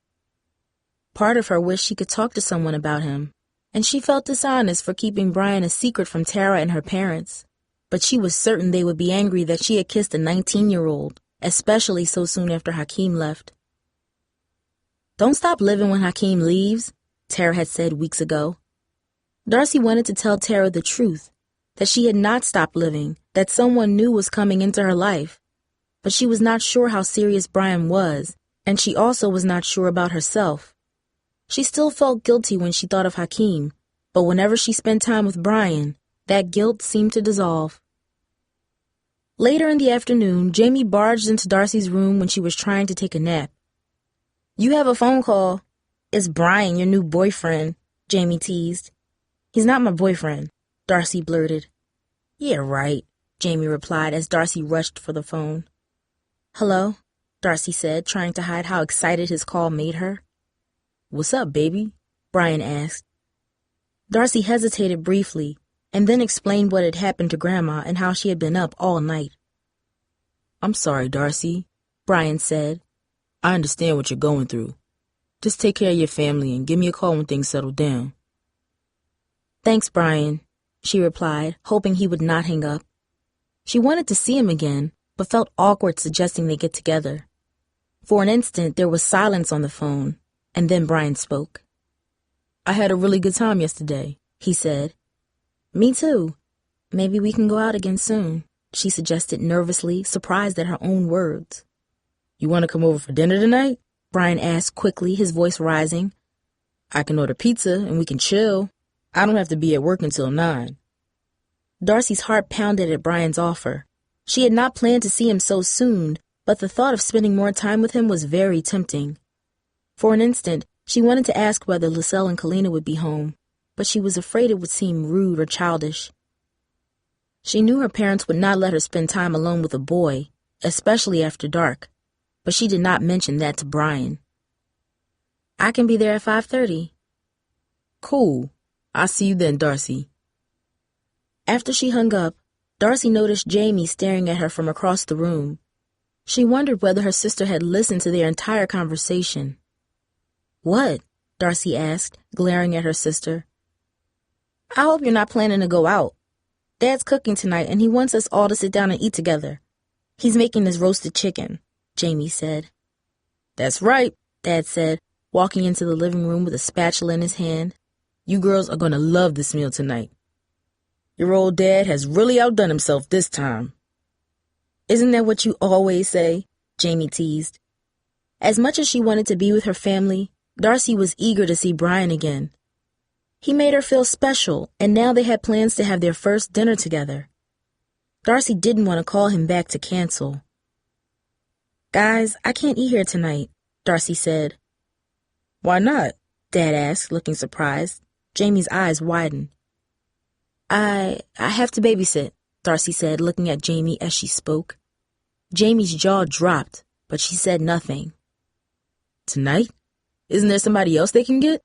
Dad asked, looking at Darcy. He did not seem to notice Jamie's reaction. "No, Daddy, they don't have anybody else." "Baby, I wanted you to be here for dinner so we could eat together as a family. We've been through so much this week," he said, pausing for a moment and seeming a bit hurt by Darcy's announcement. "But if you have to go, we'll understand." "Thanks, Daddy. I won't be late." I'll keep a plate hot for you, baby. This is a real nice thing you're doing for that girl. I hope she appreciates it. I'm sure she does, Darcy said, smiling. You owe me another one, Jamie said just before Darcy left. I don't know what's going on with you two, but I've never seen you act this way before, not with Hakeem or anyone. Jamie's words haunted Darcy as she headed over to the Masons. At the door of the apartment, Darcy wondered whether she should turn around and go home. She had never lied to her father before, and Hakeem had been gone less than 2 weeks. But the thought of seeing Brian lured her. More than anything, Darcy was happy to have someone special in her life. Someone who was interested in her. Someone who thrilled her with his touch. Her fingers tingled as she knocked on the wooden door of the Masons' apartment. Brian opened the door seconds later, and Darcy noticed the scent of incense coming from the apartment. The lights in the living room were turned down, and the entire apartment was bathed in a dim amber glow. Darcy knew instantly that Kalina and LaSalle were not home. The small television was on, featuring a music video of a man rapping inside a ring of fire. Glancing at the other side of the room, Darcy noticed 2 plates on the coffee table. A pizza box was sitting between the plates. I'm glad you came over, Brian said, turning off the TV. I'm sorry about what happened to your grandmother. Thanks, Darcy said. She's gonna be okay. The doctors are sending her home tomorrow. You must be exhausted, Brian said. Have a seat. He gestured toward the sofa. I wanted you to relax, so I tried to make things as nice as possible. He lit a small white candle on the coffee table and then sat next to her. Darcy's heart began to race. She had been alone with Brian before, but never this alone. I can't believe I'm sitting here alone with you. I told my dad I'm babysitting, Darcy admitted, shaking her head. She kept her hands on her lap so Brian would not notice how much they trembled. Where are LaSalle and Kalina today? She asked. Oh, they're invited to a friend's for dinner. They won't be home for hours, Brian answered as he got up from the sofa. You look so tense. I think I know how to relax you. He walked behind the couch where she was sitting and placed his warm hands on the back of her neck. Then he began to gently massage her shoulders. I like you a lot, Darcy, Brian confessed. I've liked you since the first day you came over to meet Kalina. I just kept hoping one day you'd like me too, and now here you are.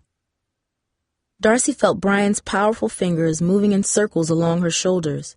His touch seemed to push his words deeper into her mind, and though part of her was startled by Brian's confession, another part of her felt entranced by his words. Relax, he said, moving his hands more slowly. Darcy leaned back in the sofa and dropped her head forward so he could massage her more completely. Her eyes were closed, and she felt almost like she was on a beach again, listening to the waves break against the shoreline.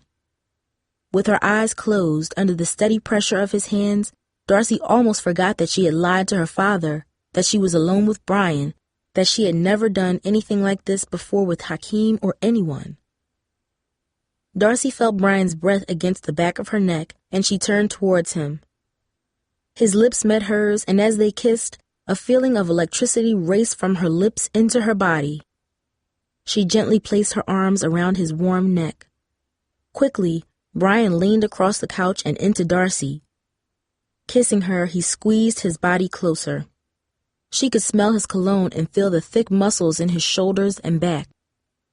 Closing her eyes, Darcy imagined she was on the beach walking slowly with her hands entwined with his. Then Brian's face changed, and for an instant she was walking with Hakeem. Startled, she opened her eyes and Brian was leaning into her, his lips tight against hers. Darcy felt as if she were watching herself in a movie. She could see Brian leaning against her, and she could see herself kissing him, but the movie was happening too fast. Brian's kisses, Grandma's illness, Hakeem's departure, the lie to her father, all of it was too fast, and Darcy could not seem to stop it. Brian's hand snaked down from her shoulder. For an instant she felt it rest hot against her waist. Then his fingers began tugging at the base of her shirt. Darcy moved her hand over Brian's fingers to stop them. Relax, Brian said, running his other hand along Darcy's face as she stared into his dark eyes. It's okay. Then he started to kiss her neck. Closing her eyes again, Darcy felt Brian's hand return to the bottom of her shirt. A second later, he was beginning to peel it upward. "Brian, just relax," he repeated, an edge to his voice. "Everything's gonna be fine." Again, his hand slipped lower, and this time Darcy grabbed it. "Brian, stop it," she insisted. "There's nothing to be afraid of," Brian said, glaring at her. "Why are you making such a big deal?" Darcy felt embarrassed under his gaze. She wanted him to stop looking at her, and she felt foolish for getting so upset. Still, Brian was going too far. She was surprised when he started kissing her again. "Brian!" she yelled, twisting away from him. As she turned, her legs smacked against the edge of the table, knocking the pizza box and plates to the floor. "What's wrong with you?" Brian yelled, anger in his eyes. He stood over her now, his hands gripping the top of her arms, his pulse pounding in his neck. "You're acting like a baby." Pain from his grasp shot into her arm. "Brian, let go! You're hurting me!" Struggling to free herself, she knocked a nearby lamp over with her flailing foot. The lamp broke as it hit the floor. "Let me go!" she screamed. "Calm down," Brian commanded her loudly, shaking her. Darcy wrestled her left arm free and slapped Brian across the face. "Let me go!" she yelled again. Her hand stung from the impact against Brian's skin, and she watched in horror as his eyes widened in rage. Instantly, Brian's grip tightened, and Darcy found herself unable to break free. "Brian, stop!" Darcy cried as sharp pains began ripping into her arms like stabbing knives. Chapter 9.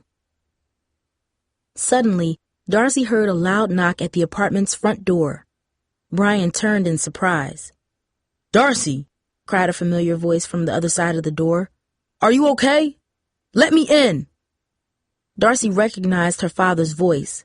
Before she could react, the front door smashed inward. "Daddy!" Darcy yelled. Seeing him, Brian let go of Darcy and took a step away from the couch. Without a word, Dad charged into the small living room like a speeding freight train. He gripped Brian's neck and thrust his body forward. Caught off guard, Brian barely had a chance to raise his arms before he slammed into the far wall of the living room. The impact of Brian's head against the plaster caused 2 pictures to crash to the floor. "Daddy!" Darcy screamed as her father pounced on Brian, seizing his neck again and glaring in anger. Brian's eyes were bright with fear and sweat glistened on his forehead. "Did you try and hurt my girl?" Dad growled. "I didn't mean nothing. I didn't mean to." "Daddy, it was a mistake," Darcy pleaded. "Don't you say anything, Darcy," her father yelled, still holding Brian by his throat. "I can tell by the looks of things you didn't come here to babysit. You and I are going to talk about that in a minute." Darcy felt her face burn with shame, but she said nothing.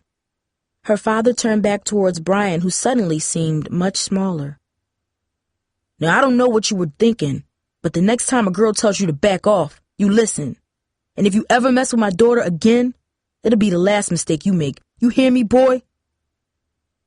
Brian nodded nervously, and Dad pushed him aside in a gesture of contempt and anger. Darcy ran over to her father and threw her arms around him. "Daddy, I'm sorry," she said. "Come on, let's get you home," her father said coldly. As they walked out of the apartment, Darcy turned back to see Brian. He glared at her, and then slammed the apartment door shut. Darcy and her father were in the corridor alone. "I'm glad I decided to bring dinner to you," her father said angrily, picking up a covered dinner plate next to the Mason's door. "I felt bad about you having to work while the rest of us were eating. I thought it would be a nice surprise if I bought you a hot meal, but when I got to the door, I heard all this yelling and then I heard a crash." "Dad, I'm sorry," Darcy repeated, tears welling in her eyes. "Darcy, I trusted you," her father yelled as they walked home. "Do you have any idea what could have happened?" "But Dad, I don't want to hear it, Darcy. What you did was stupid. I'm so angry right now, I don't even want to look at you. Don't ask me to trust you again, not after this." Her father stormed off and Darcy followed, tears streaming down her face. She had never been in this much trouble, and she had never felt more alone. "I tried to stop Dad," Jamie said later that night, "but he wanted to bring you dinner. I knew it was a bad idea for you to sneak over Brian's. At least for once, I'm not the one getting in trouble." Darcy grunted. She didn't even look at Jamie, who was sitting on the opposite side of her bed. "So what happened anyway?" Jamie asked. "Look, I don't want to talk about it right now, okay?" Darcy snapped. She could tell that her father had not told Jamie anything about what had taken place at the Masons' apartment. Darcy was grateful that Jamie did not know. Jamie liked to gossip, and Darcy knew that all of Bluford would talk about how her father beat up Brian if her sister got the story. "Sorry," Jamie said, getting up from the bed. "Don't worry, Darcy. Dad doesn't stay angry long. I should know." Darcy closed her bedroom door after Jamie left. In the quiet of her bedroom, she rubbed the dark bruise where Brian had gripped her arm. She could not believe what had happened just hours earlier, and she did not know what to think about Brian. Part of her feared him. He should have stopped touching her when she asked him to. Of this, Darcy was certain, but she was not convinced that he was totally to blame. Perhaps he did not understand how serious she was when she told him to stop. Or maybe she should have talked to him before they got so physical, or before she agreed to be alone with him. Darcy shuddered as a wave of guilt, shame, and confusion washed over her. Lying in her bed, Darcy remembered how hard she fought Brian and how frightened she had been. No matter what she should have done, Darcy concluded, Brian should not have behaved so aggressively. He was the real guilty party. There was no excuse for him to ignore her wishes or to act so violently. In twisted dreams hours later, Darcy relived the experience over and over again, grateful each time that she woke up in her own bed and that her father had arrived when he did. The next morning, Darcy woke up in pain, her wrists and arms aching from the struggle with Brian. Listening to the silence of the gray morning, Darcy wondered where her father was and whether he had told her mother what happened. She was afraid to face them. She doubted if they would ever trust her again. Pulling the blankets up over her head, Darcy wished she could just go to sleep and not have to face her parents, Jamie, or anyone. Then she heard a knock on her door. "Darcy, wake up! LaSalle Mason's on the phone," Jamie said. Darcy winced at the sound of Jamie's voice. The last thing she wanted to do was talk to LaSalle. "Can't you tell her I'll call her back?" Darcy asked. "No, she says it's important." Darcy reluctantly got out of bed. "Are Mom and Dad here?" she asked before opening her bedroom door. "No, they went to get Grandma. They won't be back until this afternoon." Relieved, Darcy walked into the hallway and grabbed the phone. "Hi, LaSalle." "Darcy, I'm sorry this is such short notice, but I need to get some extra studying done, and I wanted to know if you could babysit this afternoon." Darcy took a deep breath. Brian must not have told his sister about what had happened. For an instant, Darcy hesitated, thinking of what to say. "LaSalle, I won't be able to babysit Kalina anymore." "What?" LaSalle asked, her voice rising in surprise. "Why not?" Darcy looked over her shoulder to make sure Jamie was not listening. Lowering her voice, she spoke just above a whisper. "Look, LaSalle, I just can't do it, okay?" "Darcy, what's wrong? Did I do something?" "It's not you." Darcy paused, debating whether to tell the truth. "It's Brian." "What did he do?" LaSalle asked, anger rising in her voice. "I knew he was going to do something wrong. He had his eye on you since day one." "What do you mean?" LaSalle paused for a second. "Brian's a player, Darcy. He's a smooth talker, and he's always chasing a pretty face and a nice body. Girls fall for it, too. They're always calling him on his beeper. He's been a dog for years, though he won't admit it. I guess I thought you'd be smart enough to see through his act." Darcy's face burned with anger and shame. "Yeah, well, I guess you were wrong. I've been trying to get him to change his ways since he lost his football scholarship." "He played college football?" Darcy asked, surprised. Division I for a while. He hurt his knee at the end of his first year. Then he started getting into trouble, and they kicked him out. That's why he never told you about it. He probably never told you about the baby he fathered either. Because of him, there's some poor girl out there, right just like me, trying to raise a child without a father. Like I said, I've been trying to get him to straighten up his act, but he don't listen to nobody, LaSalle said bitterly. So tell me what happened. Look, it was nothing serious, Darcy said, trying to hide the anger she felt toward Brian. But I just can't babysit anymore. For several seconds, LaSalle remained quiet. Darcy knew she was waiting to hear her describe what had happened with Brian, but Darcy was not about to share her experiences with LaSalle, especially with Jamie nearby. I understand, LaSalle responded finally with a sigh. Anyway, I'm beginning to add up 2 and 2. I'll bet this has something to do with the mess I found in the apartment when I came home last night.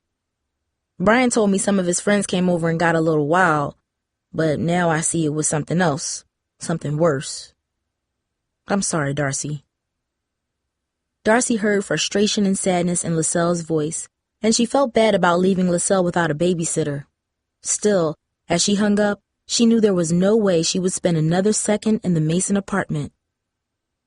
The silence in the living room seemed deafening. LaSalle's words ricocheted through her mind, filling her with rage. She had been fooled, she realized. Brian had lured her with his kind words. It had all been an act. Remembering her actions over the past weeks drove spikes of guilt into Darcy's heart. Guilt for spending time away from Grandma, for lying to her family, for hiding the truth from her friends. Ashamed of her behavior, Darcy also felt violated, as if Brian had robbed her of something precious, trust. Several hours later, Darcy's parents returned home with Grandma. Carefully, Dad pushed the wheelchair through the front door and then directly into the far bedroom. Darcy immediately rushed to hug her grandmother, but he cautioned her. She needs her rest, Darcy. I thought she was better, Jamie replied. She is, Mom explained, carrying several bags in from the car. She's just tired, that's all. Mom looked 10 years older than the last time Darcy saw her. Her eyes were red and puffy, and deep lines marked her brow. Darcy did not know if her parents had discussed what happened with Brian, but for now, everyone seemed distracted by Grandma. Looking at her, she understood why. Grandma seemed more frail than Darcy had ever seen her. In the 2 days at the hospital, Grandma appeared to have shriveled inside herself. Deep purple bruises marked her arm where IV needles had been injected. When Dad emerged from the bedroom, he was out of breath and looking tired. She's still feeling a little under the weather. After a few days of rest, she'll be better, he said. But she's okay, right? Darcy asked nervously. Dad walked over and sat on the sofa. Grandma needs her sleep so she can get strong again. That fall took a lot out of her, but her spirit is strong. She'll be back on her feet again. It'll just take some time, Dad explained. But as he spoke, Darcy noticed he did not make eye contact with her. The doctor said it's okay for her to sleep as much as she does, but we gotta make sure she eats. Aside from that, there's no medicine for what's going on with Grandma except time and love. Mom wiped tears from her eyes several times while Dad talked. Despite her father's hopeful words, Darcy sensed what was happening. Grandma might not get better, she thought. It seemed like only yesterday when Grandma sang in the church choir every Sunday morning, her voice booming songs about rising to heaven and going home. Now, maybe it was her turn. Or maybe Grandma would bounce back again as she had done many times before. Perhaps even tomorrow Grandma would wake up and tell old stories from her childhood. Then her eyes would twinkle again as she recounted memories of growing up in the South, her courtship with Grandpa, and the time Darcy's mother was born. Even though she had heard the stories before, Darcy wanted to hear them again. She wished they would never stop. Silently, Darcy prayed she would see Grandma's eyes sparkle again. Later that evening, Darcy sat alone at the kitchen table. Midway through her meal, her parents walked into the room and looked at her. Darcy braced herself as they sat at the table next to her. "Your father and I talked about what happened yesterday," Mom said sternly. "What were you thinking, girl? I cannot believe a daughter of mine would lie to her parents, especially while her own grandmother's in the hospital." "Mom, it was a mistake," Darcy pleaded. "You're damn right it's a mistake." "All right, Maddie. You stay out of this, Carl," Mom said firmly. "Darcy, who do you think you are running around with some boy who ain't even in high school? And going to his apartment? You're lucky your father came in when he did." "I know, Mom." "Shut your mouth. You obviously don't know, or you wouldn't have been there. I trusted you. What kind of example are you showing your sister?" "You can still trust me. Darcy Wills, it'll be a long time before I trust you again. I am so upset. How could you do such a thing? And with Grandma being so sick." Darcy's mother whispered the last words as if Grandma was listening in the other room. Darcy shrugged her shoulders. Tears welled in her eyes. "I'm sorry." "Oh, you'll be sorry. You're grounded for a month, you hear me?" Darcy nodded and her mother stormed off. Dad followed her, but as he left, he gently patted Darcy's back. "It's going to be okay," he whispered. Ashamed, Darcy walked into her room, closed the door, and wept. Chapter 10. Late that night, Darcy was unable to sleep. Her mother's words haunted her like a nightmare from which she could not awaken. Never had Mom been so angry at her. Each time she shut her eyes, Darcy could see Mom's angry face staring back at her. "How could you do such a thing?" Mom's words echoed over and over in Darcy's mind. Worse than Mom's anger was the fact that Darcy knew what Mom said was true. She was wrong to leave Grandma, and she was wrong to lie to her father. Darcy felt she had done everything wrong since Hakeem left. "What were you thinking?" Darcy could almost hear Mom yelling in the silence of her bedroom. She wanted to reply to her mother, to have a good excuse to tell her, but she was not sure why things had gone so wrong so quickly. "I'm sorry," Darcy said aloud in the darkness, but the words did not make her feel better. Unable to relax, Darcy crept quietly out of her bedroom and went towards Grandma's room. As a child, whenever she was upset, Darcy would talk to her grandmother. Years ago, when Darcy's father first abandoned them, Grandma held the family together. Countless times, Darcy found comfort in her grandma's arms, but now, as Darcy sat in the old wooden chair next to Grandma's bed, it seemed those arms would be unable to help. "I'm sorry, Grandma," Darcy whispered. "I'm sorry I wasn't here when you needed me." All Darcy heard in reply was the sound of her grandmother's labored breathing, but it did not matter. Being next to Grandma made her feel better. Sitting in the darkness, Darcy could not stop the flood of words pushing to escape her. "I really messed up, Grandma," Darcy said, and then she told her grandmother what had happened over the past weeks. She mentioned the loss of Hakeem and how Brian had distracted her from her sadness. Darcy also confessed how she liked Brian and that he helped her forget about Grandma's sickness and Hakeem's absence. She even admitted how Brian had fooled her and how she had lied to Dad in order to see him. And when she finished, Darcy told Grandma about the shame she felt and how angry she was for having made such mistakes. "I let them all down. Every person I love I let down, and I don't know how I'm going to make it right," Darcy continued. "I'm so sorry, Grandma." Darcy sobbed and lowered her head down into her grandmother's lap. As she wept, Darcy felt Grandma's shoulders start to move. Slowly, the old woman raised her arm and rested her hand gently against the side of Darcy's face. "It's okay, Angel Cake," Grandma whispered, softly stroking Darcy's hair. Hot tears streamed from Darcy's eyes. She had not expected her grandmother to be awake. And now, just as she had done so many times before, Grandma comforted her.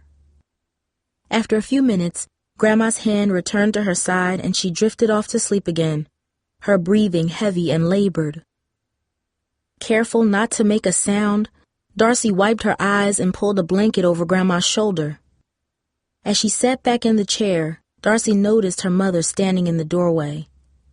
In the dim glow of the hallway nightlight, Darcy could see a glint of moisture in her eyes. "Mom?" Darcy whispered, getting up. Without a word, Darcy's mother reached her arms out and embraced her daughter. "I'm sorry, Mom," Darcy said, feeling her mother's arms around her.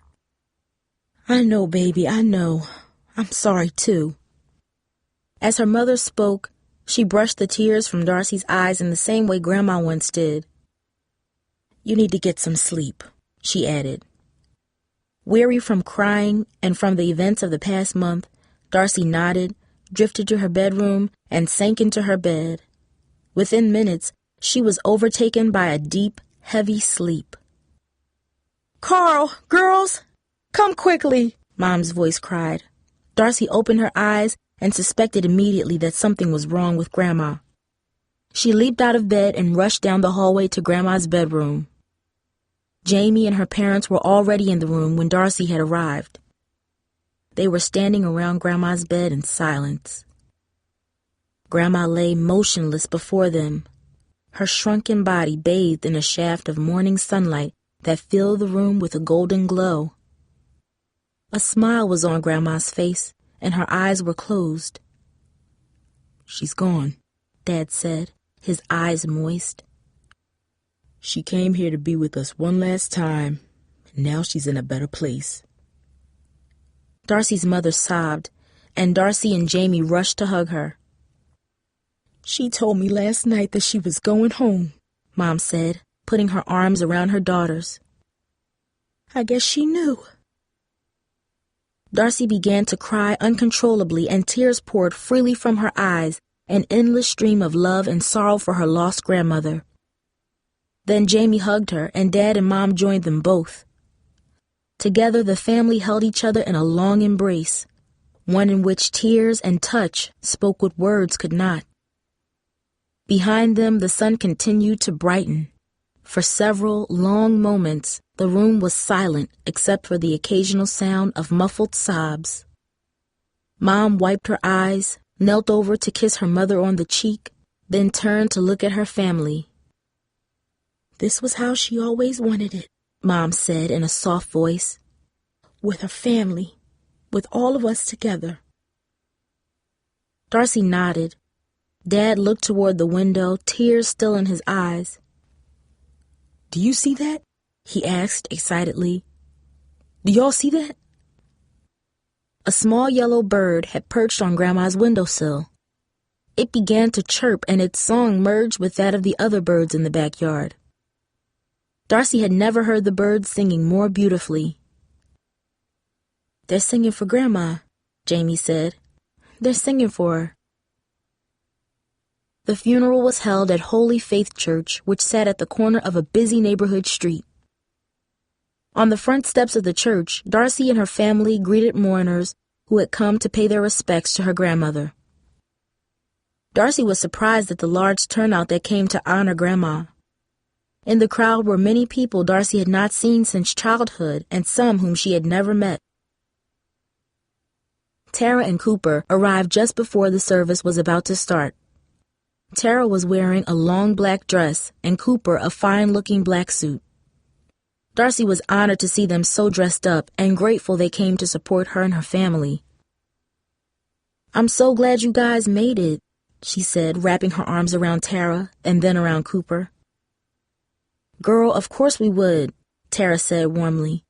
"We would have been here earlier if somebody knew how to tie a tie." "Hey," Cooper whispered. "Don't blame it on me, Miss I need to borrow my mama's dress." Darcy smiled for the first time in days. "It doesn't matter what you wear," she said. "I'm just glad you're here." As she spoke, the church bells rang, signaling the start of the service. Tara and Cooper were ushered into the church, and Darcy's parents and sister walked together into the building. As Darcy turned to follow them in, she heard hurried footsteps on the sidewalk behind her. She looked back and saw Brasana Meeks rushing up the walkway. I'm sorry about your grandmother, Rosanna said, out of breath. Even though they had not always gotten along, Darcy was grateful Rosanna came to support her. It seemed as if years had passed since the school year ended and they had last spoken. Darcy remembered how she had yelled when Rosanna tried to warn her about Brian Mason. Now, Darcy knew Rosanna had been right. She knew she owed her old friend an apology, but that would come at another time. Thanks for being here for me, Rosanna, Darcy said. The sight of Grandma's shiny silver coffin sitting in front of the church stunned her. It took all Darcy's effort just to steady herself so she could join her family in the front pew. At the end of the service, Reverend Simmons, himself a friend of Grandma's, invited people to say a few words about her. Darcy glanced at her family and saw that Mom, Jamie, and Aunt Charlotte were too grief-stricken to speak, and Dad's head was hung low in mourning. Unsure of what she would say, Darcy felt compelled to pay a tribute to Grandma. Nervously, she got up from the pew and took a step into the center of the aisle. The church sat quietly as she approached the platform. She stood just a few feet from her grandmother's open coffin, and she felt her eyes drawn to Grandma as she spoke. Years of memories, of happy and sad times with Grandma, flashed through her mind. Leaning in close to the microphone, Darcy closed her eyes and began to speak. When I think of things to say about my grandma, no words seem good enough to describe her, Darcy began. Years ago, when my parents split up, Grandma was the only one who held us together. When my mother struggled to support us by herself, Grandma was the one that made sure we ate dinner and got our homework done. Whenever I needed someone to talk to, Grandma was always there for me. She taught me to believe in myself. And whenever I made a mistake, she was there to catch me. Darcy inhaled and fought back tears. I made some mistakes lately. Mistakes that have hurt my family and my friends.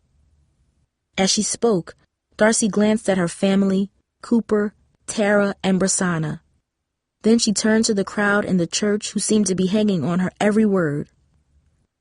She noticed a few latecomers enter and sit in the empty back pews.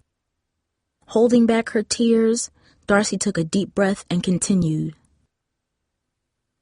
But Grandma taught me that love is greater than any mistakes we make.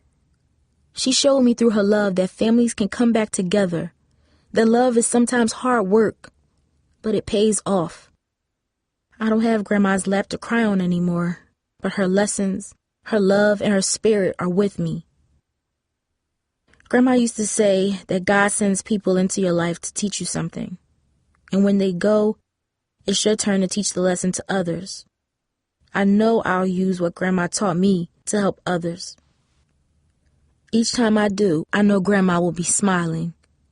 And I know she's smiling down on us all right now. Darcy stepped down from the podium and returned to her seat. Her mother hugged her as she sat down, and Darcy felt that her grandma was watching over them. Even in death, Grandma helped the family heal and grow closer. When Reverend Simmons concluded the service, Darcy and her family led the funeral procession out of the church. As she stepped outside, Darcy looked into the bright blue sky and heard birds singing. For a moment, a wave of sorrow washed over her, and she wished Grandma was there to hear their song. But another part of her felt Grandma was there. It was her song. Then Darcy noticed a familiar-looking young man making his way through the crowd. Her knees felt weak as he approached, and without a word, she threw her arms around him. "Hakeem, I can't believe you're here!" Darcy exclaimed. "How?" "Tara called me and told me what happened, and I wanted to be here for you, Darcy," Hakeem explained. "My uncle paid for my plane ticket. I'll have to work it off this summer, but it's okay because I have nothing else to do in Detroit," he joked, pausing briefly. "Darcy, there was no way I wouldn't be here for you. I'm just sorry I was late." "No, Hakeem," Darcy replied, wiping her eyes. "You were right on time." Hakeem smiled, and Darcy led him slowly away from the church. "You look different," he said as they walked. I am different, Darcy replied. Those words were among the truest Darcy had ever spoken. So much had happened since Hakeem left. So many things had changed. In the past month, Darcy had been completely transformed. She had grown and learned lessons that would forever shape her life. Her experiences taught her what was timeless and unchanging. Lessons of family, of loyalty, of friendship. Darcy would never be the same. Of this she was certain. But looking into Hakeem's kind, dark eyes, she knew there was no way of explaining it all to him or anyone else right now. Instead, she took a deep breath, said a silent prayer, and grabbed Hakeem's hand. Amidst a symphony of birdsong and church bells, they walked together in silence, their warm fingers gently entwined. This has been a Townsend Press production from the Bluford series of books, Until We Meet Again, by Anne Schraff and read by Shayna Walker. This audiobook was produced by AudioBright and features the music of Kenyon Whittington. For more information, visit our website at townsendpress.com.